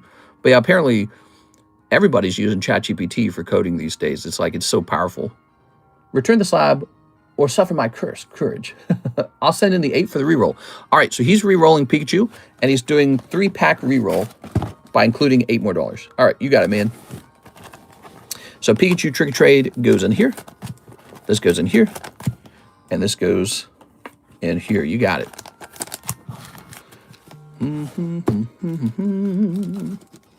You know, I think I'm just going to put him back in for the full $75. He's a really good card. So he is actually probably worth $100. Pop this up there. All right. No clue what Mr. is saying. My volume at 0. I can assume he's yapping. Never mind. Thought you were calling ChatGPT a she. I mean, I don't assume ChatGPT's gender, okay? All right, the 3 rerolls. Here goes. Time to reroll. Yeah, that Pikachu is actually pretty solid. He's old. 1, 2, 3. And 1, 2, 3. Good luck. You might pull something way bigger than that Pikachu. You ready? Okay, we got 1, 2. Oh, okay. Hope remains. Hope remains. 75 is one of the smallest rolls in the box. So this is most likely larger than the Pikachu. And it could be like a jackpot. Mewtwo T10. All right. Let's see what that's all about. Mewtwo. What could Mewtwo be? I don't remember Mewtwo. Jumpluff. Oh, he's not bad. You'll probably like this one better. All right, so here it is, Mewtwo. I think that was the right move, man. Reroll success. There we go. That's the new thing with the Poke Shuffles and the live customs. If you don't like what you have, you can re-roll it at 90% of its value, everybody. You know what's crazy? I don't even think you needed that extra $8. I think you would have gotten it with just 2 spots. That's the crazy part. There it is. I'm assuming you're keeping this one. Let's see. What's the jackpot best hit for the live custom? We can look at that in a moment. I gotta wait for this guy to decide if he likes this. Let me go ahead and jump over here. All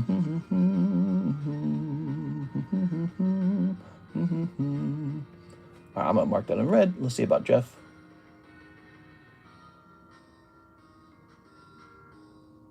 Let's see.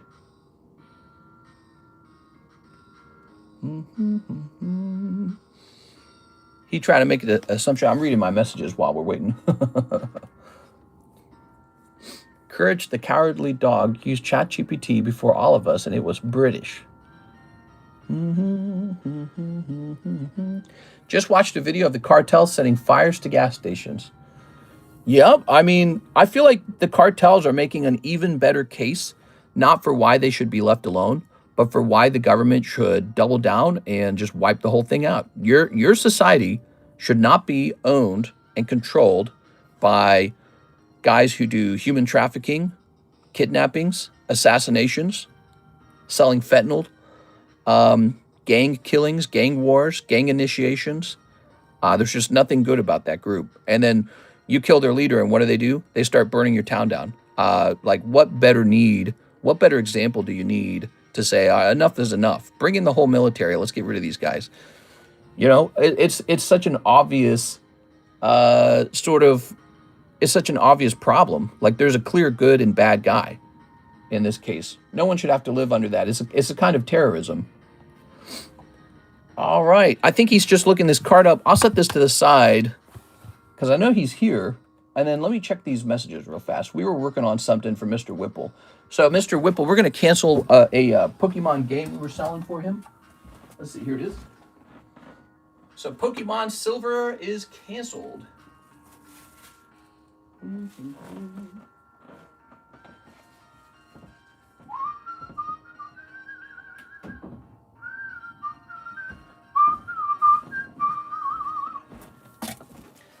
All right. Let me hit refresh on this, make sure it's still working. So let's go in here.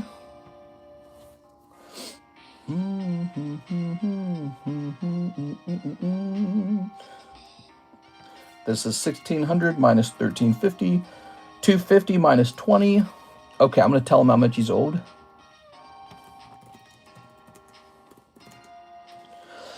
Excuse me. All right.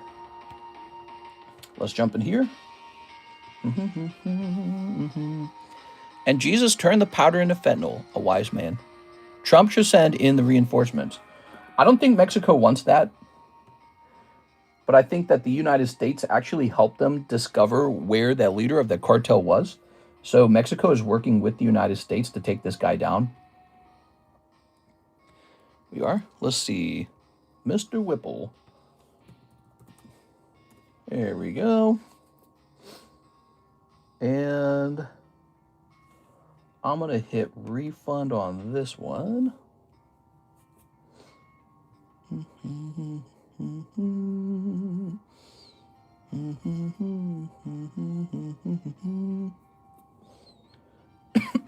Excuse me.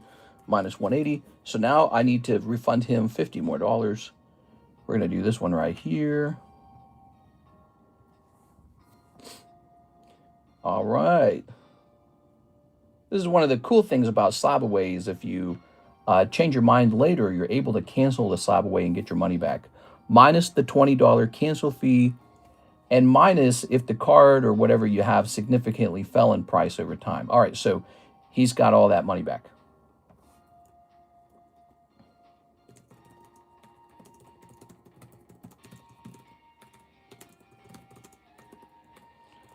Okay. All right. I'll go ahead and toss this over here. I did that right? One time I was getting ready to do a refund for somebody who had a canceled slab away, and it was, I grabbed the wrong person's name and started refunding the wrong person. Keep. Okay, Mr. Chenseg Vong says he is keeping it. Good choice. Here you go.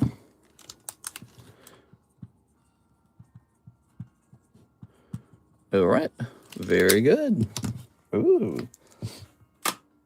How nice is that? Let's hit refresh over here. We're having a nice Tuesday stream, everybody. We're pricing up some cards here. Give me a second. We've been pricing up some slabs all morning.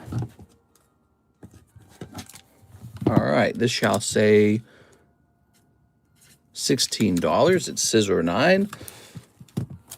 Here's this guy, down but never out. Tag 9. Sad that it got a 9. Looks like we need more slabs.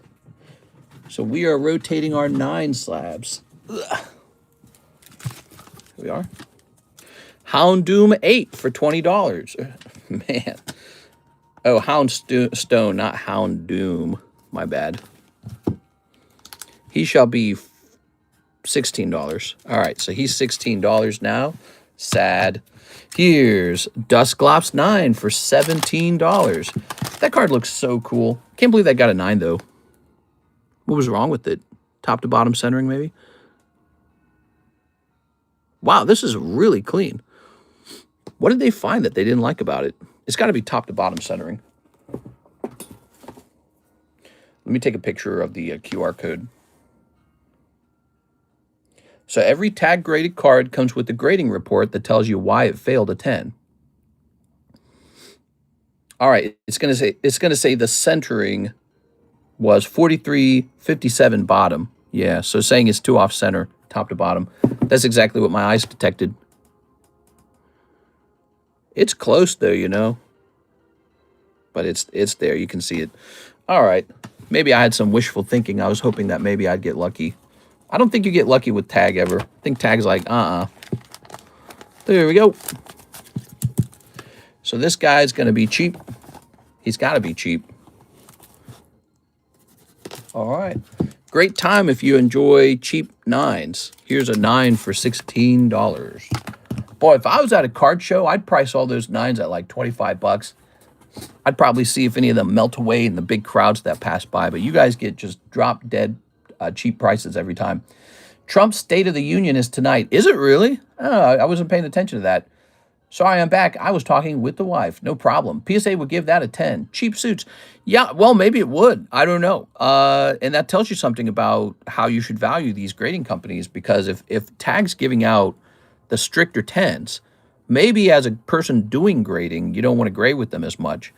But as somebody actually buying the slabs, it means, you know, if you see a card like this and it's graded 10, it definitely earned that 10. It's a tough thing to earn, and you can buy it confidently. Look at that.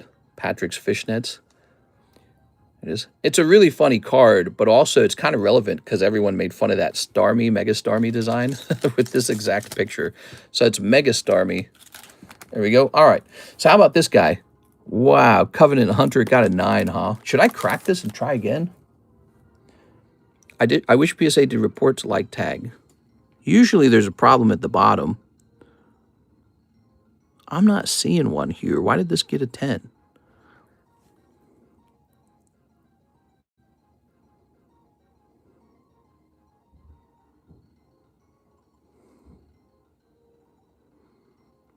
Wow, man.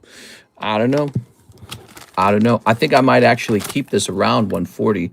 I think I'll make it 120. So we're going to lower the price.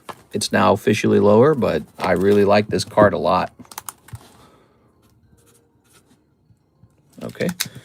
Maybe we ought to have a break that's always a 9. and it's just like a cheaper break or something. No, we don't need that. That's redundant. We can just put them into the live customs or the Poke Shuffles. Here's Luxray. Ooh, for 53, huh? From Diamond and Pearl. $53. We're going to lower that as well. I'm just going to automatically lower it for you guys from $50 to $40. I'm not going to look up the price. We're just going to assume that it needs to be lower. Okay, so we got some great pricing going on here. All right, here's Primeape 7. Look at that. Beautiful. Southern Islands. So cool, man. Such a great card set. Now that's English Southern Islands. That's not Japanese. That's the more desirable English. And also notably, there is no holographic version of this Primeape. He's strictly a non-holo card in this set. So it's just a really cool Primeape. We lowered it by about 10%, by the way. 44 to 40 is 10% off. So that's not bad. And if he rotates again, maybe he gets another 10% off. Card like this, though, this could easily be a gym challenge break. All right, so what shall we do here? Get this like this, maybe? Okay, good. And we're gonna go. I think we're going to go ahead and take a picture of this right now, actually. Really want the Starmie from Perfect Order when PC ETB comes out. Yeah, I like the Mega Starmie, by the way. Some people thought that the design was kind of a goof, but I thought it was pretty fun. I didn't hate it. Like, I didn't think it was just a joke. I actually thought it was pretty fun looking. All right, picture time. Ooh, my iPad's about to die. Good. So I just do 4 cards this time. 4 cards looks better than 5 cards in the picture. No, wait. Really want that Starmie. Okay, are you buying something out of here, Mr. Ivan? Let me plug that in there. All right. Did you want something out of here real fast? Should I cancel that photo? I'll cancel the photo because he said no, wait. Go back to 9s and lower. All right, we're going to go ahead and hit delete on this. We're in the middle of rotating our 9s right now, Mr. Ivan. So you're going to see a lot of good deals coming up on the table this week from the 9s box. We got a lot of 9s. A cheap gym break would be very fun, says Tyler. There's like Dark Golduck here, Manectric, Ice-Q 9, Gyarados 9, Grievous 9, Dratini 9. Not cheap, huh? The Dratini 9 is kind of pricey. All right. Happy Tuesday, everybody. Typical Tuesday, a little bit slower. Here's an Ivan Rodriguez order. He says for the 2 $16 slabs. All right. So that would be Scizor and Dusclops. Yeah, pretty good prices on those. All right.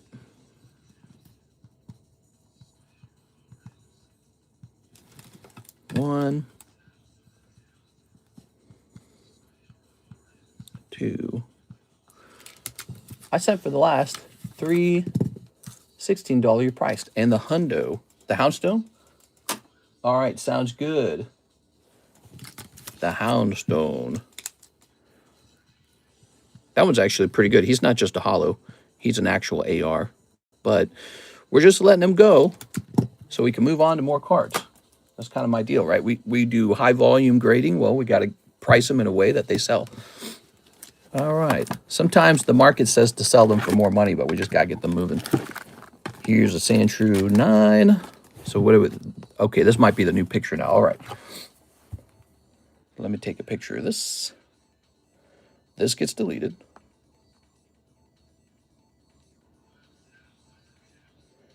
And now we're going to take a picture of this. Very good. Click. All right. The Arceus is sold. You know, I'm not surprised. He's an XY era card. He's actually pretty old. These are old too, actually. All 3 of these are vintage, but we just took a picture of these, so these are up now. I mean, the Topps is also vintage. It's from 2007. That makes it like almost 20 years old. It's 19 years old. That's pretty old.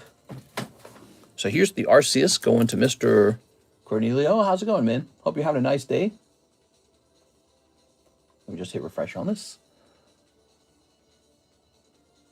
Oh, it must have been in here then. Do I have to hit refresh on this? Ah, there it is. Okay. You've got it. All right.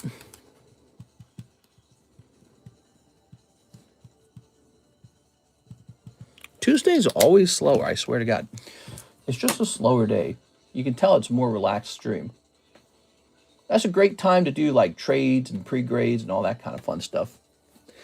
RCS Brilliant Stars is so underrated. Brilliant Stars. Yeah, he's cool, man. So here's a Dark Golduck 8 for $34. I think I'm keeping that. That's probably not going to change in price. Here's Manectric 9 for $45 from Holland Phantoms. Toss that away. Maybe we drop that down to 40, but honestly, he's a... oh, no, he's not a rare. Okay, yeah, we dropped that down to 40. I thought he was a rare because it's Manectric. Manectric, you usually think of him as a rare. All right. Thought he was a rare. All right, cool, man. Here we have an Ice Cube for 20 bucks. I mean, that seems underpriced. And here is Gyarados 9 for 25 bucks. Okay, yeah, I see. He should be a 9. Let's go over here and take a look at Gyarados Classic. Just send Mister, but I'll keep it. I thought it was a 10, but I'll keep it. You thought it was a 10? Bro, it's expensive as a 10, man. Probably like $1,000 or something as a 10. He's still a very beautiful card. I'm sorry. Let's see. Yeah, he's still really good as a 9. This card right here might be underpriced. All right, check that out. He's still really expensive even as an 8. Here it is. Now, this card's probably like, if there's even one for sale, it's probably like $5,000. Let's see. PSA 10, Arceus, XY116. See if there's even one for sale. No, but here's the PSA 8 for $100. Let me show you real fast. 2 of them, in fact. All right. So, but if there was a 10, he'd probably be like $5,000 or some crazy amount. He would not be $100. All right. Just send, mister. Okay, fine, I'll send. She's always telling me to just send. All right, Gyarados 9, you've got it. Gyarados 9. Let's see. Kayla Taylor.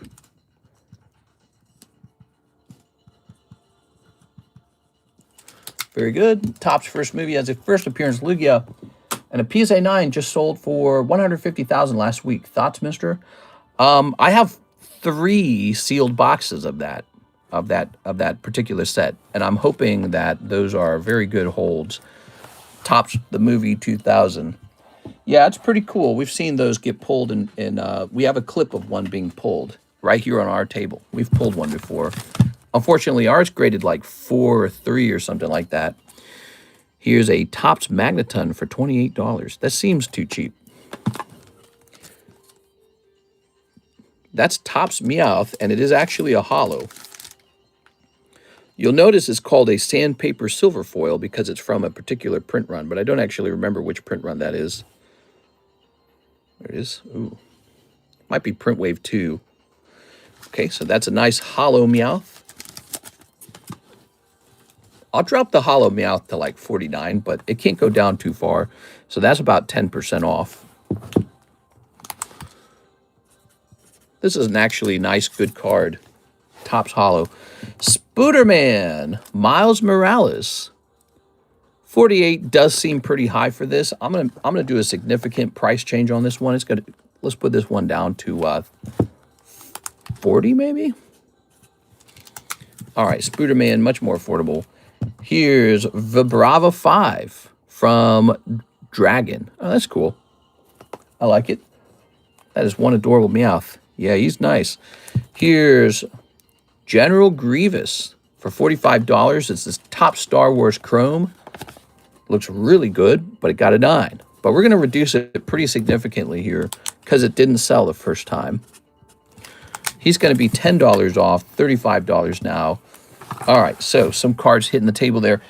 Yeah, we're rotating the 9s. Some of them have been popular. You can see people picking out the good ones pretty fast. You know, Mr. Ivan says he'll go ahead and take the Spooderman. Here you go. Rodriguez. Okay. Just read a PSA insider claim that if you choose Express, you're more likely to get a... Nah, dude, that's fake, dude. Don't fall for that. Somebody just made that up on the internet. That's not a PSA insider. That's just somebody posting fake news on the internet.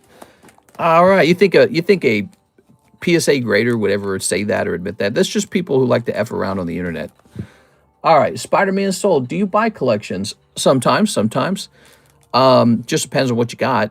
You know, to buy out a whole collection is a lot of money, and people sometimes want to sell their whole collection at a time, but it's better to sell pieces. All right, it says it's Pop 3. The PSA 9 Lugia is Pop 3, really? It used to be Pop 1. It's crazy. Very interesting information. All right. Let's see. JM Life said, when do you think Pokemon Return will arrive? New Year's. I never answered that, it looks like. When did he ask that? Did he ask that a while back? I guess I never saw that. Huh. My phone, you know, is showing me old comments. Let me jump down to the bottom. Okay. Let's rotate this real fast. Here's SpongeBob 9. Here's a $30 Gym 2 rare Ninetales. That's Blaine's Ninetales. This is a rare card in the set. What's cool about this is it's only a rare and it's never holographic. So that was kind of cool about that time period. The holos and the rares were separate artworks. Here's Light Flareon 10. If you're looking for something nice and fancy. Here's a Bulbasaur Mega Evolution Stamp 9 for $65. Let me double check that Bulbasaur, because I feel like he could have gotten cheaper over time. Because a lot of them... Mega Evolutions Bulbasaur, which is, what is it, 133? Okay, well, let's go with the cheapest price. We want the cheapest one. All right. Yeah, he has gotten cheaper. He's $35. Whew, that's a big price change. Wow. It's just because there's so many of them. It's a box topper, you know? So it's like a guaranteed card, and it's just in the regular booster boxes. So he's 35 now. It's a very attractive card for just 35. Here's a nice Vulpix 10. Here's a Covenant Jackal 9 embossed holo. That makes it a rare card from the set. All right, let's see what else we got going on. Jimmy Therese, I'll take the Magneton. You store credit. All right, you got it, Mr. Jimmy. Okay, so you had 20 or 37 here. That's $9 remaining, I think. So let's kind of create a barrier here. So we're going to say $9 up here. So Jimmy, you got $9 left, and this Magneton goes to you. Logan Paul stream sells a PSA 10 first edition basis art for $1 million. Then 4 days later, another PSA 10 sells for 400,000. Oof. Yeah, 400,000 still an increase though, you know, because they used to sell for like 170. And the one he sold, wasn't it like marked from his actual, you know, video? So I feel like sometimes people are buying not just the card, but the history. All right, Jimmy Therese. All right. Very cool. So that's done. Thank you so much. Here's an order from Ivan Rodriguez. He says he'd like the Ninetales as well. That's a good purchase in my opinion. Here goes, Mr. Ivan. 30 bucks for a 9 rare card. It's not bad. Seems like it should have been like 45. All right. Very good. So let's get a little rotate going on here. Here's a Slowpoke 7 for 25. Yeah, this one screams giveaway. Might be a giveaway card pretty soon. Here's Darkrai 9. Here's Houndoom 9. Here's Rhydon 9. And here is Azumarill. So we haven't been able to reprice all these. And although he looks like he might have been repriced. But the Darkrai 9, huh? This is from Gem Pack Volume 3, huh? I feel like this card might struggle to sell. So we're going to make him $16. So he's going to be cheaper. The Houndoom looks legitimately pretty nice. I think we're just going to make him 16 just because we want to see these cards go. Again, if you go on to sell these for like $25 or something like that, good for you. I'm just going to get rid of them. The Rhydon might need a price adjustment up. 25 is pretty cheap for that Rhydon.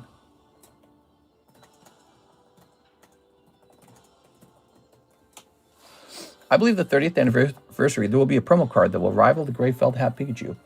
So PSA 9 Rhydon is like $80, but let me check sold.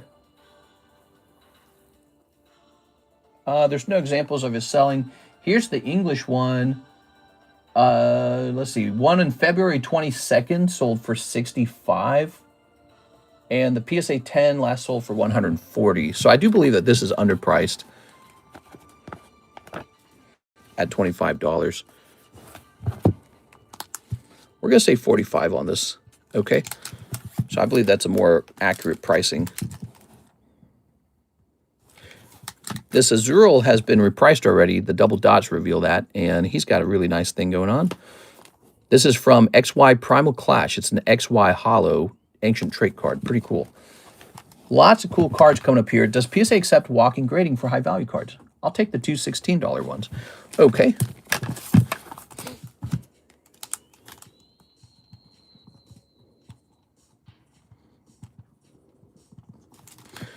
Very good.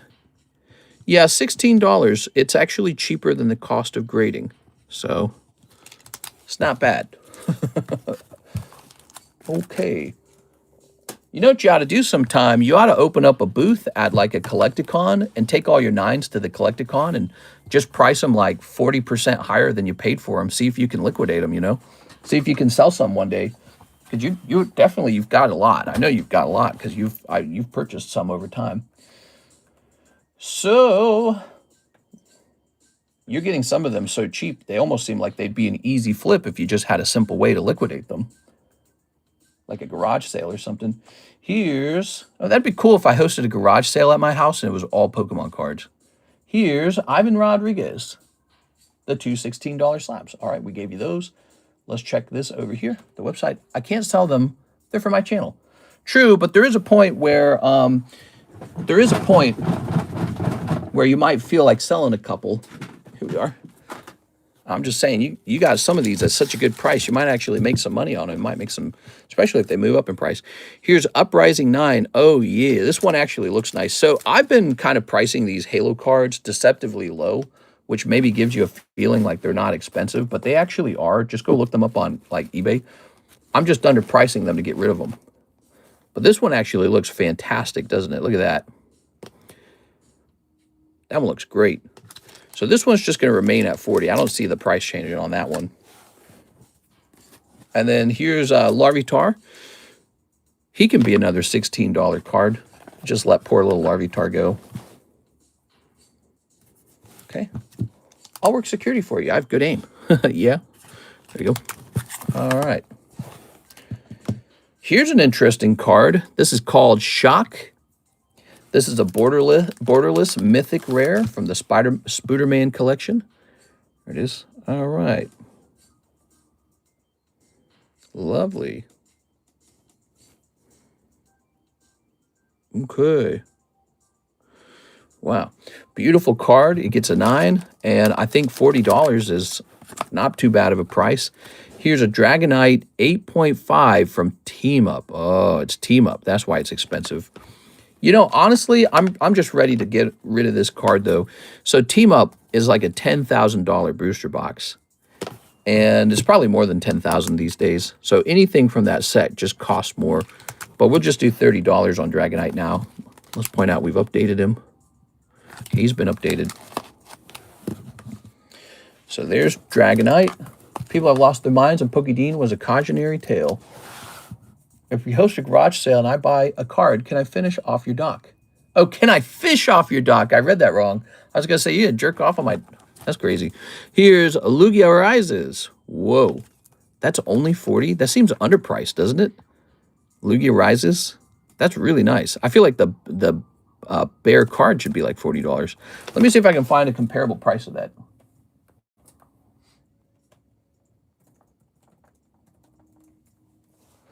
Let's see. Only if you want me to. That's right. It'll be like a bonding experience. Let's see. Ooh, there's a TCC 8 of this card, and it's a holo. It's tempting. So there is a 7, PSA 7 of this exact card, and they want over $60 for it. And then there's a PSA 9 for $100. So I'm going to at least match the 7. We're going to ask for about 65 now. This was underpriced, just like my gut told me. I tell you what, we're not going to raise it too much. Let's just bring it up to 50. So there's a 7 on eBay for $58.90 plus like $7 shipping. We're just going to do 50. I think that that's appropriate. Okay. Sent for that Dragon Knight. Okay, Dragon Knight. All right.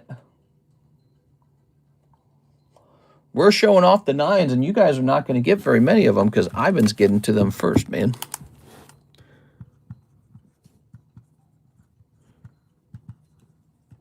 Here we are. All right. He's picking all the well-priced ones, I can tell you that. Look at this. Yeah, a couple cards here, Mr. Ivan. Here's Jimmy. He took that one. So Jimmy took this Magneton. You got Ninetales, Houndoom, Darkrai, and Dragonite. It's crazy how many slabs you can get for like $100 when they're only 16 bucks. That's like, what, 6.5 slabs or something? All right.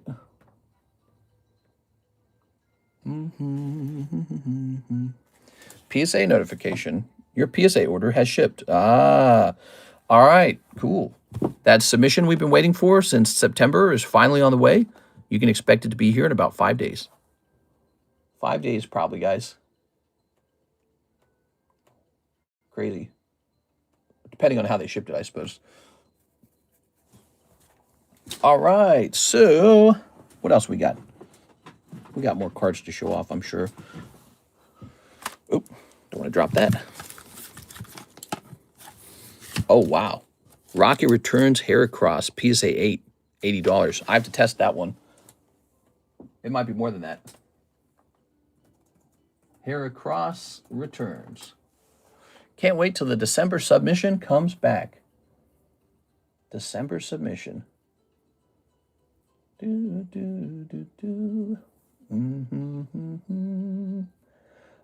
here's one graded by CGC for $100. And I can't find a PSA version of it, so let me check sold. So we found a CGC 8, and it was for 80. I'm sorry, it was for 100. And CGC generally sells for less than PSA, I want to say. So I think we need to adjust our price on this one. Yep, so we're going to be adjusting this one.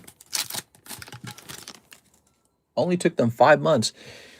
Yeah, really did, didn't it? Took them a long time. We're used to that with PSA. PSA has those problems. They run into those problems. They raise their price, so maybe it all sorts itself out down the road. I don't know. Probably not. PSA probably just rolling in money right now, just oodles of money. Oops. So this shall say, how about 125? Rocket Returns Heracross Reverse Hollow, 125. There you have it, guys. Beautiful, beautiful card.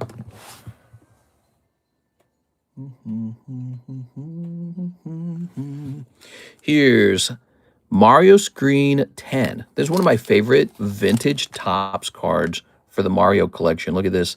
So Nintendo printed one collection with Topps called the, well, no, I guess there were two. It was Series 1 and Series 2, wasn't it? And so you don't get a lot of Topps cards that officially have Mario on it. And this one did. Look at that on the back.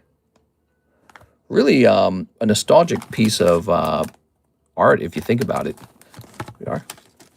But I priced this at $35 and people didn't jump on it. I suppose I'll lower the price, but I don't want to lower it by too much because this is like one of the best cards out of the whole box. So if you open a whole box of these, your best card is going to be the Mario with the Bowser and the Peach on it. There's a lot of Mario cards, but they don't all look this nice. This one just looks really nice. So there we go. Okay, oops, it was January. Here's Raichu from Diamond and Pearl Majestic Dawn. Okay, I'm not going to change that one. Here's Lightning 9 from Final Fantasy Opus 1. We're just going to let this card go. I'm surprised it got a 9. So we're going to let this card go. It's going to be $16. So here's two more $16 cards. They've been getting gobbled up. If you guys are interested in them, we got Lightning 9 and Larvitar 9. These are fair prices. How does it get that cheap even? Doesn't make sense. It's very cheap at 16. Here Here it is. We just got to get rid of them, you know. I got this gigantic heavy box of 9s, really heavy box. And when the box is all the way full sitting on the shelf, it like causes the shelf to bow. Like it's bowing because it's too much weight. It can't handle the weight of all those slabs.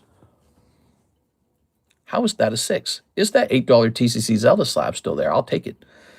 An $8 Zelda slab. I don't even remember that. Zelda slab. I don't remember that. Slow down, Ivan. Yeah, Ivan's snatching, man. All right. So he was referring to these, I believe. All right. These are good prices.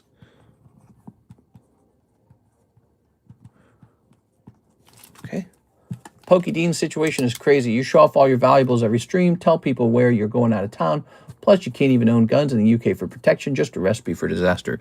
Yes, I always say this.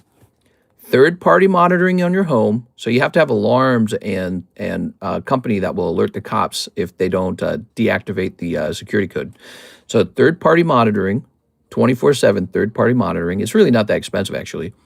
And then you also have to have, it's called a TL30 safe. So you have those two things, just bare minimum. And then you can have other things too, but you don't talk about it as much. All right, Mr. Ivan.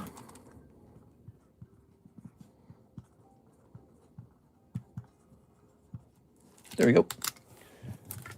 There we go. That Larvitar. Yeah, he's good. The Larvitar was cute, man. But yeah, I agree. Like he made his out of town vacation very predictable. I actually learned to be paranoid about having my card stolen a long time ago, because a long time ago, like back in 2019, there was a different Pokemon YouTuber who had his house broken into while he was on vacation. And he made a video out of it, and I watched that video, and I was instantly paranoid. And so you'll notice Karis and I have just never been on vacation. We just don't go on one. So we just sit on our cards and spend a good amount of money protecting our cards. You know, when you have cards that are really worth money, you've got to spend a good amount of money securing them. And we don't mess with any of that stuff because it's just, you know, it's predictable. People will just break into your house and steal stuff. It's really horrible. I really hope the thief gets caught. You know, I want to see them brought to justice. Look at this. It's not a good idea to be a thief on these kind of cards, because the punishment for it is a lot more insane than people know. So the punishment for getting caught stealing Pokemon cards this expensive can equal like 20 years in jail. Now, I say that's true here in the US. I don't know about the UK. It might be nicer. So this was almost correct. This is $70.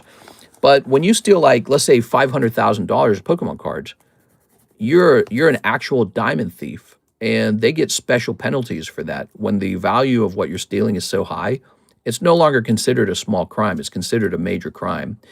And I looked it up, and if you're stealing like 500,000, you go to jail for like 20 years for that, like killing someone almost. And it's just not worth it as a result of that. But, you know, people will try anyways because they want to get rich quick, you know. They want to do it. Let's see. Please don't take Raichu. I want to gift it to someone. Let's see. I have them already. It's difficult to get away with stuff nowadays. It's harder to, yeah. And, you know, the FBI is probably waiting for you to sell them. They're probably watching for you to sell them, because once they figure out who's selling them, they're going to, even if you offload them on another person, that person's going to be like, oh, yeah, I know who sold it to me. You know, you try to offload it on someone who doesn't know that you stole the cards. He's going to rat on you. He's going to be like, here's the text messages. And they're going to use cell phone tower information to find out where did that text message originate from. You know, so they're going to do everything they can to catch you, because if they're recovering $500,000 of Pokemon cards, that's a worthwhile, you know, investigation. They're going to go after that. You're like one of the worst thieves in America, because there's not a lot of diamond heists going on anymore. I mean, there are, but they're not the same anymore. The new diamond heist is Pokemon cards. That's what's going to happen. And the FBI is going to get really good at catching Pokemon card thieves, if they aren't already.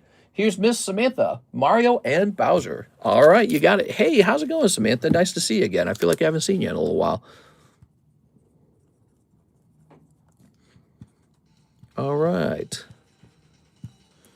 Very good. Ivan's too fast. My fingers can't keep up. There. All right, and we're hitting refresh over here. Everyone records at conventions. Yeah, because there's so much theft. People just want to steal the cards. They don't want to have to work and earn money to pay for a card. And plus, maybe they don't have a means to do that. But yeah, there's so much theft involved. It's kind of crazy, isn't it? Just go to conventions, no trace, and instant cash. Here we are. Here's Skitty. Here's, yeah, but normally at a convention, you're not selling like, let me show you what I mean. Like, you're not selling this at a convention.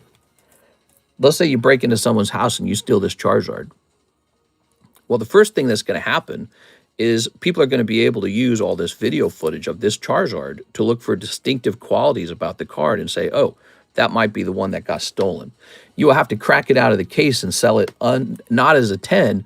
So instantly, a lot of the value is gone the moment you crack it out. But it'll still have some value. But you can try to regrade it, and PSA might recognize it. They'd be like, oh, that's the stolen one. And then they're going to start handing that information over to the FBI. So the cards look kind of unique. We're not talking about like $2,000 or $3,000 of Pokemon cards here that you can offload at a card convention. We're talking about like what happened to Pokédean. That's serious theft. Actually, here, let's ask AI. We like talking to AI sometimes. We're having a conversation about the punishment for Pokemon card theft. So if somebody were to break into someone else's home and steal like $500,000 of cards, on average, when they get caught, how long is their jail sentence going to be? All right, AI will give us some kind of hypothetical answer here. Okay, let me go grab one of these. I read in some states it can be really bad. It just depends on what state you did it all in. Ooh. Tonight will be the night I pull the Bubble Mew. Tonight will be the night I pull the Bubble Mew. No shots. It's coming back at 10 again with PSA. Yeah, when you send it back in, if PSA doesn't detect that it's the stolen card, they might regrade it, but they might still give it like a 9. All right, so grand larceny. Here it is. So 500,000 is far above any grand theft. So the theft can be 5 to 20 years. Often the highest felony theft tier, and the range could be 5 to 20 years. Home invasion is 5 to 15 years. So you can get in trouble for first-degree burglary for going into someone's house 5 to 15 years. And then because you stole 500,000, you'll get an additional 5 to 20 years. So in the worst-case scenario, you can get 35 years in jail. Right here, the sentence can jump to 15 to 30 years. Wow. Also, it depends on how many times you've offended before. This is high-tier felony theft, comparable to stealing luxury car collections. Crazy. Well, so there you have it. I think that if you see a lot of these kind of Pokemon card thefts going on, and it's not just this one-time thingy, and people are using guns to steal at gunpoint, it's going to start to be looked at by the government as the new thing. Like, okay, well, we got to get tough on this, and you're going to see somebody get the book thrown at them. Somebody's going to jail for 20 to 35 years for doing a big theft at some point. And it's just, you know, it's bound to happen too, because people they're so crazy. They want to steal, you know. Look at this Kingdra from Primal Clash. Doesn't that look nice? Okay, what is the grade on the Skitty slab? So this graded 7. He's just $32. It's a steal. It's a really nice card. You don't always have to collect a card because of its grade. You can just say, like, the artwork is good and the grade is irrelevant, like that, see?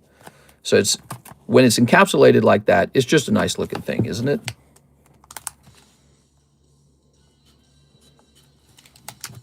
All right, Kingdra shall be 17, I guess. I don't know why. Don't ask me. Breaking and entering, burgling of a dwelling, felony, larceny. Yeah, serious business, man. And so these guys, here's my thoughts about it. These guys who are doing the stealing, they're not that smart because they don't view it as like the worst theft in society possible. They don't view it that way. They're just like, I'm just stealing some Pokemon cards, bro. You know, like obviously the value is attractive. You want to be cool. You want to own the cards. You're a Pokemon card collector. If you're stealing, you might be a Pokemon card collector. Or maybe you're just a thief going, these are expensive. And it looks like an easy target. But you're not looking at the actual details. And the details reveal that the punishment for these kind of thefts are actually really high. They're not small things. Okay, we need to help Mister clear the table and allow more room for bangers. And selling the cards are tricky because so many of the cards are easy to track. Not sealed product, maybe not. Here's Miss Samantha. She says Skitty. Skitty sold. Don't try to buy it, guys. It's already gone. All right.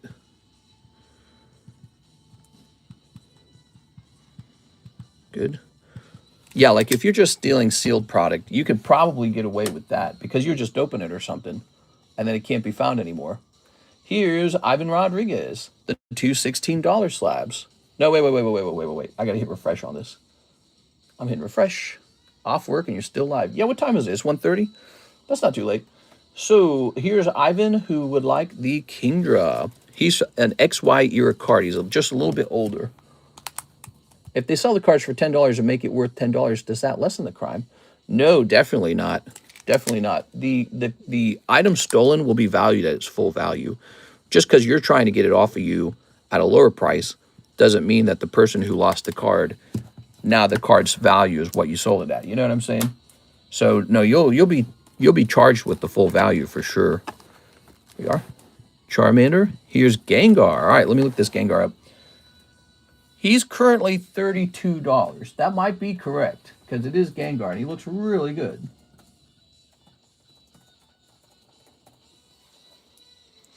Don't people go off last sold? Haha. So he's $20. There you go. It's a really nice card.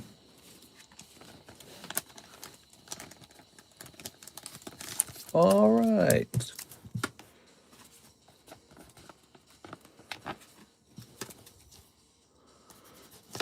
Very cool. Now, I believe this card sells for like $100 or $120 in a 10. So $20 is pretty fair. Here's Jungle Eevee for $19. Whoa. Guess we're just getting rid of this, huh? Okay, $19 on that Jungle Eevee. And then here's Zapdos 9, last priced on $9.25. Let me go looking that one up. Cardos Zapdos. It's faster to rip off the sleeves than to re-sticker. So this card, according to this, is $100. Oh, wait. Oh, I've got a different one. Hold on. That's the other Cardos Zapdos. Is there any sold ones? This card last sold for February 18th, $125. That's the last sold, and now there's none available for sale. Last sold is $125. You can go look it up. So I guess we'll do $140. I don't know. I'm doing $150. Screw it.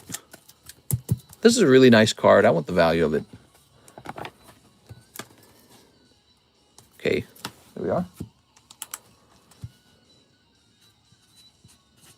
Okay, ... So that one's actually been researched. Yeah. 125 right here. February. There you have it, guys. So our price is very fair, I feel. And then there's none of those for sale right now. What is this music, man?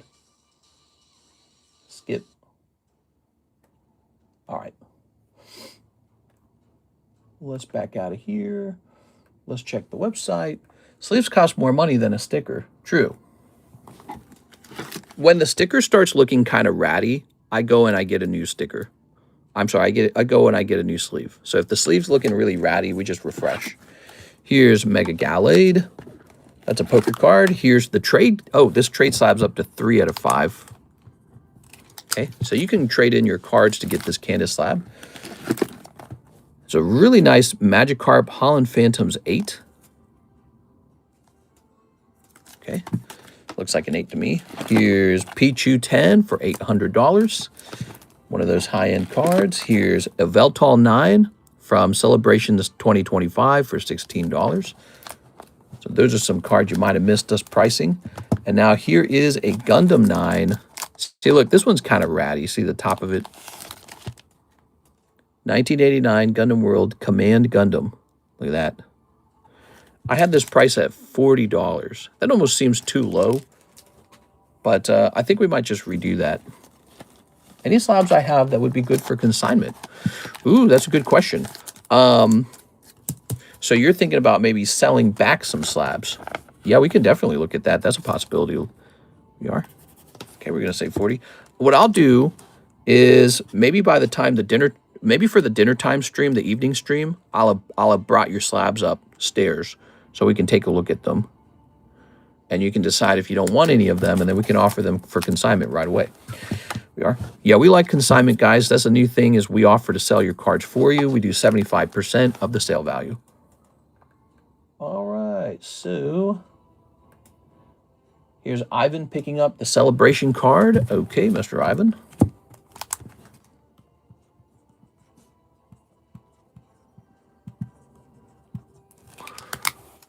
Everything reach ATH. What's your biggest card now?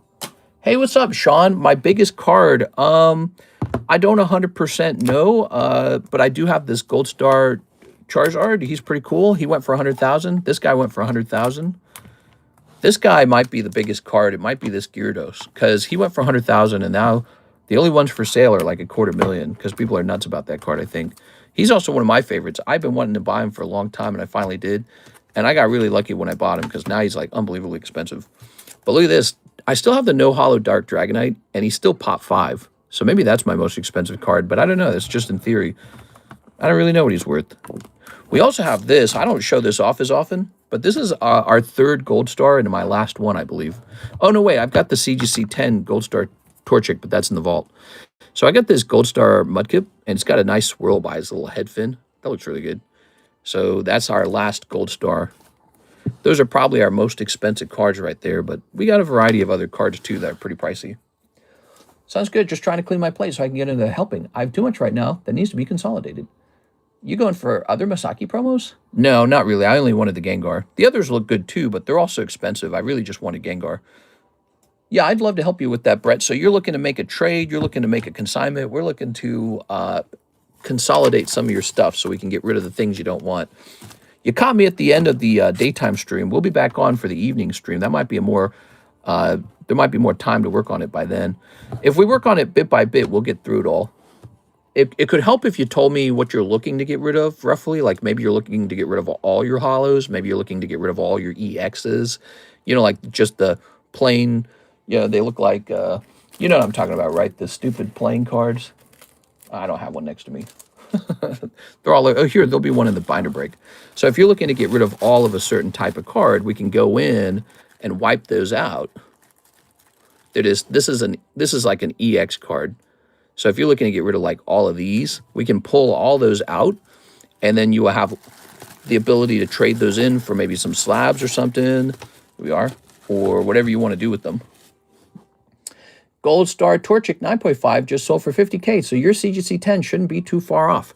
Yeah, so an actual CGC 10 Gold Star Torchic just sold for 100,000, and I'm feeling very lucky about that. I bought my Gold Star Torchic for 15,000, so I guess that was a very lucky purchase. I didn't even like the card. I actually felt bad about it after I bought it. I thought that I'd done a stupid move. I was like, man, I overpaid for this. Look at me now. So it just shows you don't know what's going to do really well. There's a Masaki set for 200K right now. You think it could be 500K? Who knows? You know, it's not guys like me pushing the market the way it is right now. It's some rich guy with a lot of money, like millionaires. Maybe I'm a millionaire in theory if I sold all my cards, but I'm definitely not that rich. Like, I don't have $100,000 of cash lying around to buy anything. And the only thing I have is some money put to the side for taxes. I have to pay my taxes. And if I were to liquidate my collection, in theory, I'm doing very well in life. But right now, I just have a lot of cards, and it's rich guys buying these cards up, guys who actually are rich. So I don't know what happens next. You know, the market could correct. It could all come crashing down. We've seen that before. I've seen a Charizard, like Top Sun Charizard, sell for $100,000, and then one day it sells for $10,000. So you could see a scenario like that pretty fast. Didn't we just have this guy? Where'd he go? Okay, so we have two of them. So Pokemon Grails are safe. Mister has an epic collection. I hope you can keep collecting what you want. Yeah, most recently what I bought were the XY era Rayquazas, and I bought a bunch of them. So that's why we have a break on one. Where'd he go? This guy right here. So if I think something's good, I'll typically buy it for myself, but then I'll typically host a break or two for you guys too, because I think that it's a card worth having in the set. So I bought a couple of these, and I just think he's one of the wildest looking Rayquazas. Take a look at all the Rayquazas in the hobby and try to find one that depicts Rayquaza's face this good. Like, look how well it's been depicted. It's actually shockingly good looking. And what you discover is a lot of them just don't look that as impressive as this one. So it becomes a matter of like value discovery. People start to dwell on it and they go, yeah, that is pretty cool looking. They go, that's actually a really nice depiction of Rayquaza. Like, I challenge you to go out and try to find a Rayquaza card that has a better depiction of his face. And there's all kinds of Rayquazas out there, but they just look kind of goofy. Many of them look kind of goofy. All right, let's see. I noticed that. Like, there's a lot of Rayquazas that look really kind of mid. And that one's just, like, popping out at you. He looks fierce. He looks deadly. So I like that one a lot. And so we got a spare one here. And I think one just came in. Let me go see if I can find it. Oops. Put that on the table there. Shining Rayquaza. Yeah, Shining Rayquaza is a good one. But he doesn't look that good. He doesn't look as good as this one. So how can this one be so cheap? It doesn't make any sense.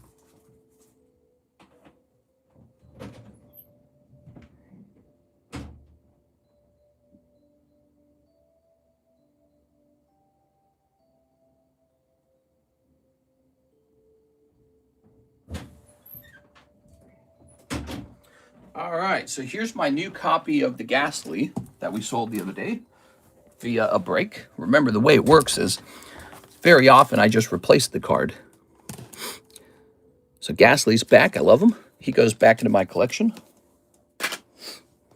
And then here we go, another Rayquaza. So this one says Best of XY, and that one's Emerald. I guess they printed this guy for Best of XY. Super cool, man.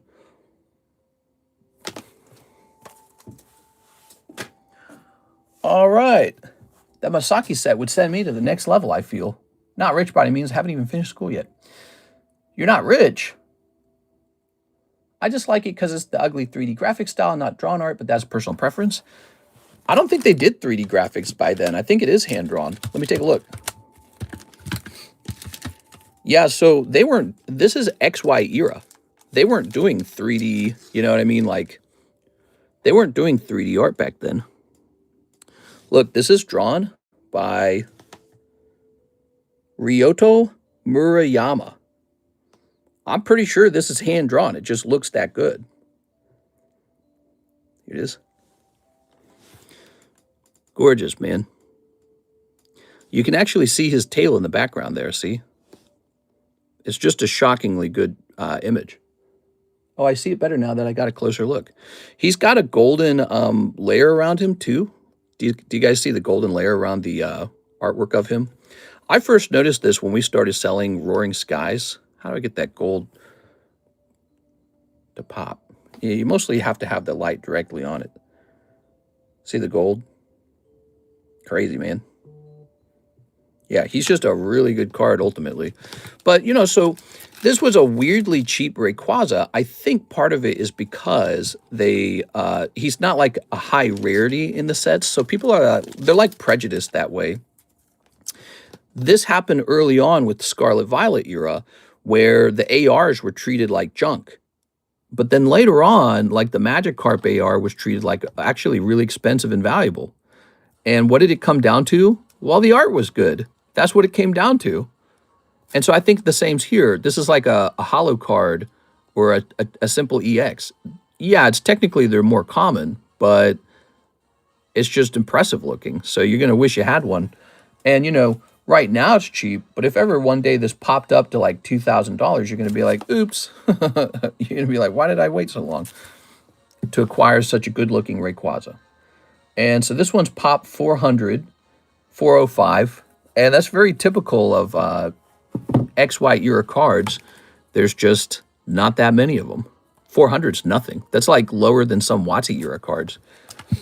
All right, 4,000 now. That would be different. Okay, let's see what's going on over here. Any other orders? We're getting closer to the end, guys. I can tell it's 144 minutes deep into the stream. Thank you, Card Professor. What? Those rays are really low pop still from both sets under 500. That's why I'm saying exactly. There's less than 1,000 of them. Like what? And when it comes to the XY product, when you calculate how expensive the XY product has gotten, it's not like anyone's opening it up anymore. So there's not tons more of these pouring into PSA to be graded.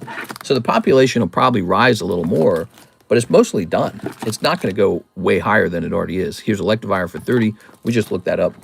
This is called No Rarity Vulpix. See, it has no rarity down there. It's basically Japanese first edition for base set, and $30 for any grade of no rarity is pretty good. You know, I'm just going to toss this in here. It's such a good card. It's got to go in here. Best of XY, it's also insanely expensive. No one opens it anymore. Yeah, exactly. So anything from the XY is so pricey now, no one's really opening it. So the pop is in for the most part. Like, maybe it travels all the way up to 500 in theory over time. Probably not, but it's not going to go much higher than 405 already. It's already in. And when I looked at the price of it and I compared it to the price of like other Rayquazas, I was like, why is this one so damn cheap? 1, 2, 3, 4, 5, 6. Like, because I can tell you it's not because he looks bad. That's not the problem. So I think it's just this card that kind of falls through the cracks. People aren't paying attention to it. And then I went over and purchased a couple of them, and now I'm showing it off. And he's just one of those cool cards. Like, I'm done with my acquisition phase, so I'm already done. And it's time to show him off. No Rarity Vulpix. Mr. Loki loves Diglett and Dugtrio. Hey! There we go. Very nice. Diglett. That's that sunburst or whatever you want to call it. Cosmic stars. I don't know what to call it. You like the snap cards? What's a snap card? Pokemon Snap? The ones that cost like $1 million? Oh, yeah, that's what you're talking about. You're talking about Masaki. Well, you must be talking about those. Well, they're certainly rare, and they seem to have some sort of prestigiousness around them. But to be honest, I don't want to pay $400,000 for an ugly picture of like a Magikarp or Pikachu or whatever it is. Yeah, they're pretty ugly. Maybe I'd like them more if they weren't so ugly, dude. Hold on, let's get this like this. All right, we're taking a picture here. We're going to pull these down, take a picture. Yeah, they're ugly. If they were PSA 9, PSA 7, PSA 8, and they went for like 20 bucks, no one would look at them. But they're like PSA 9 selling for like 400,000. Then everyone's like, they must be good because look at the price. You know what I mean? The price reinforces the value of the card because everyone goes, well, somebody values them. Or you go, oh, I wish I had that. It's 400,000. You have any good 10 unknowns? You're the guy who likes unknowns. I was saying that to somebody, that there was a guy I know who liked the unknowns. I'm going to try to keep you in mind, okay? Try to keep you in mind when it comes to unknowns. Here we are. I did grade an unknown, and it's in the latest tag submission, and it got a 9. So it got a 9. Hey, let's hand out a spot on this. Here we go. So we've got Nicholas Pacheco.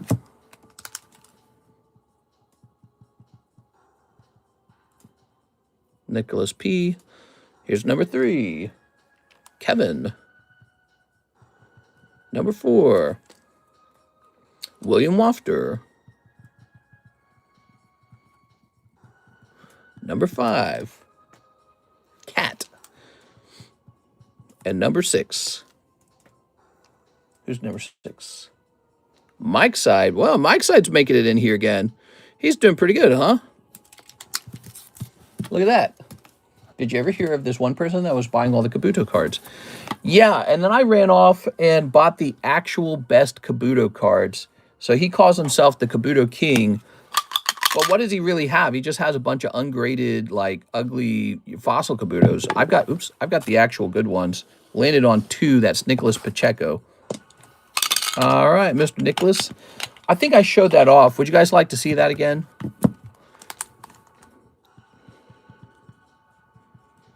Pacheco. There we go.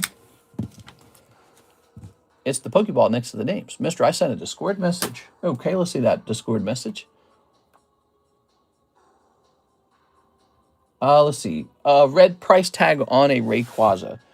It would probably be very close to the... Well, I don't know. It depends on what the Rayquaza is going for now, I guess. It'd be very expensive.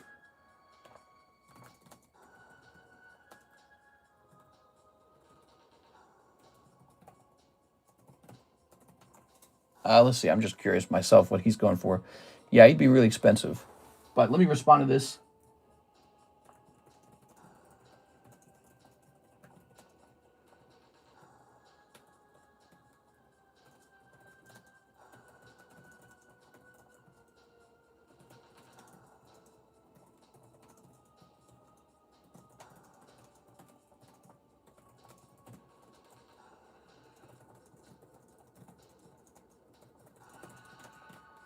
All right.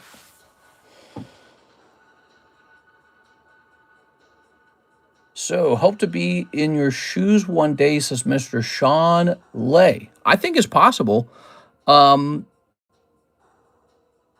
so many good cards coming out over time, and the hobby is still growing, in my opinion.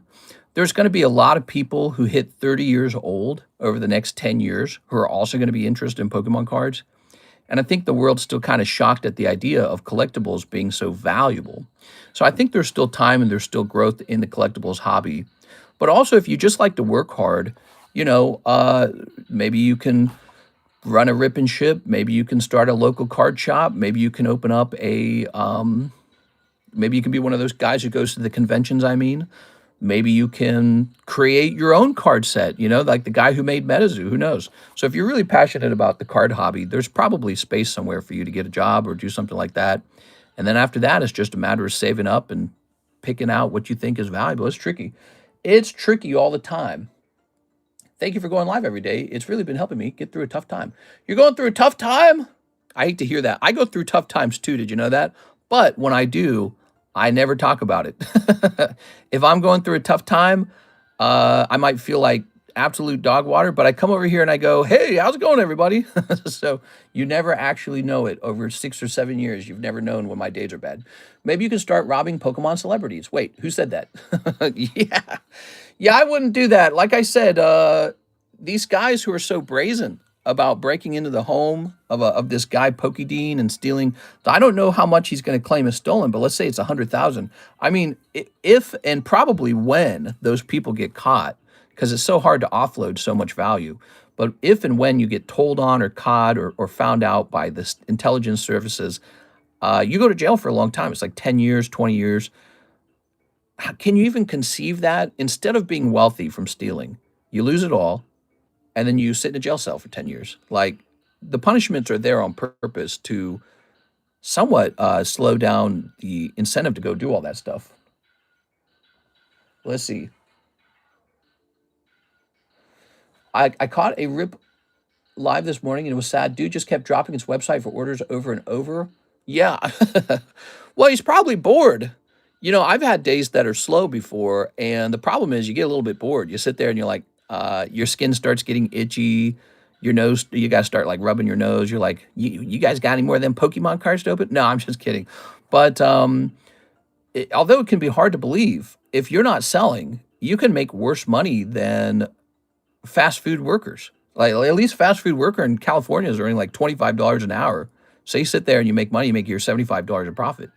Well, if you're sitting in your card shop for 3 hours and you sell just some packs, look, just because the pack costs like 15 or 20 bucks doesn't mean you made any money. You might have just made a couple dollars per pack.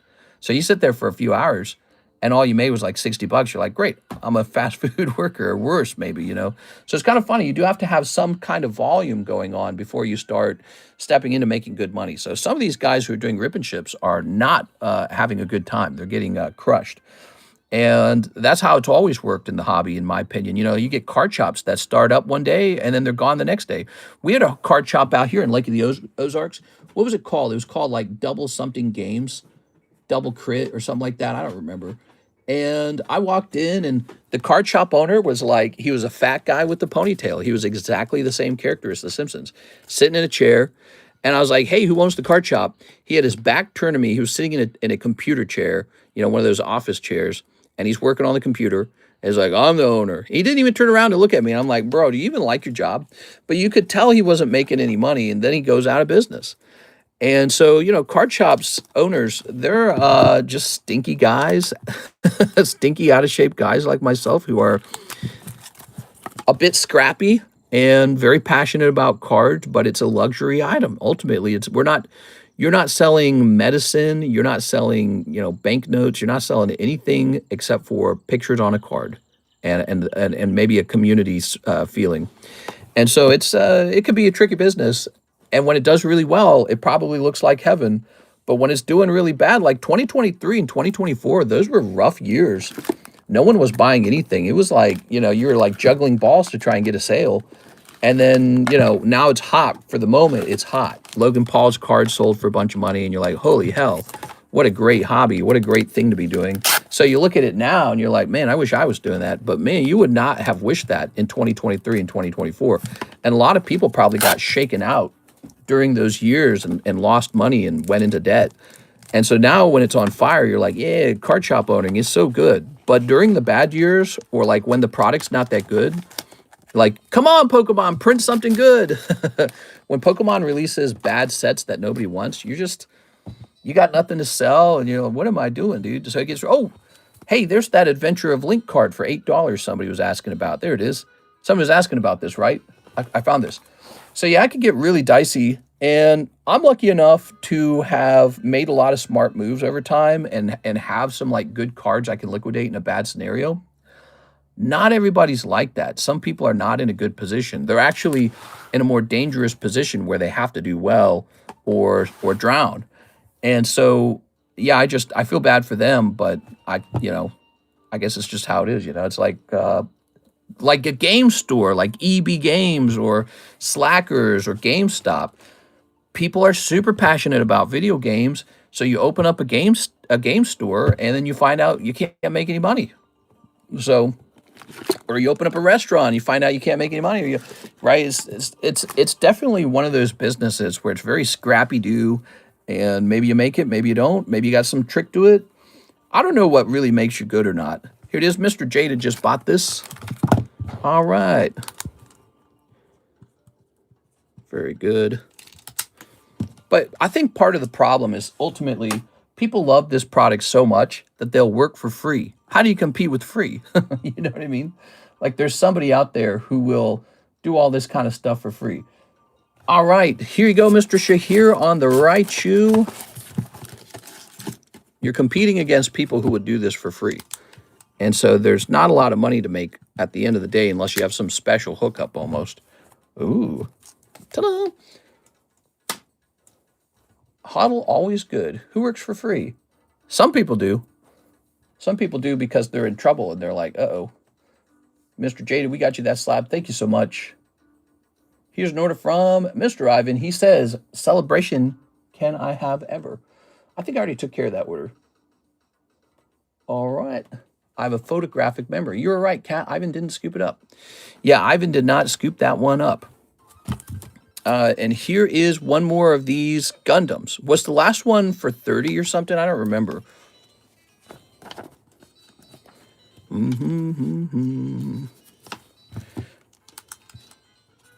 All right, we'll put that for 40. So one more of those Gundams. I have more 9s. Maybe I should take a picture real fast. Jaden says, does that mean you remember pictures better? The 2 celebrations I sent for both of them. Oh, there were 2 of them. All right, let me look. Oh, right. Here you go. Sorry about that. Sorry, I was working and talking at the same time, Ivan. Sometimes I go into autopilot somewhat. You probably realized that by now. Cardconomist goes into autopilot a lot. All right, what's this? Manectric 9. Bouffalant 10 for 240. If you didn't catch that, that's Staff Pop 31. This is a perfect card if you're a Bouffalant collector or if you're a Staff card collector. Here's Dark Golduck 8. Here's Meowth 9. Here's Haunter Authentic for only $3,000. Showing that off. Here's Pristine Squilvet for $180. Those 2 cards are probably ready to come down. Here's Dragonite, $19,000. It's $190.00. That's what the one guy was saying. Here's a Noivern, huh? $32 Noivern. I'll probably just keep that price. All right, here, let's push that over like this. These 9s have been fun, huh? There's been a lot of them. That's what I was saying we had this huge box of 9s, and today we knocked out a couple 9s. So a couple of them have sold, not just to Mr. Ivan, but a couple people have been snatching up some of the better looking 9s. Well, guys, it is 2 p.m. I think I'll stop here. What, 160 minutes? We gave out that slab, right? Yeah, Mr. Nicholas Pacheco pulled it. All right, so we'll be back on for the Tuesday evening stream. We'll still be rotating slabs, still be showing off breaks. And unless something fancy comes in the mail, I don't think much will change. So we'll just have more of the same. But I'll pick out another nice slab to give away to you guys. And how much do I give away in a month, I wonder? Dragonite is high-income energy. Ant is best. All that solo. Dragonite is low and affordable. That's right, $190. I'll see you guys later. I'll see you for the evening stream. See you.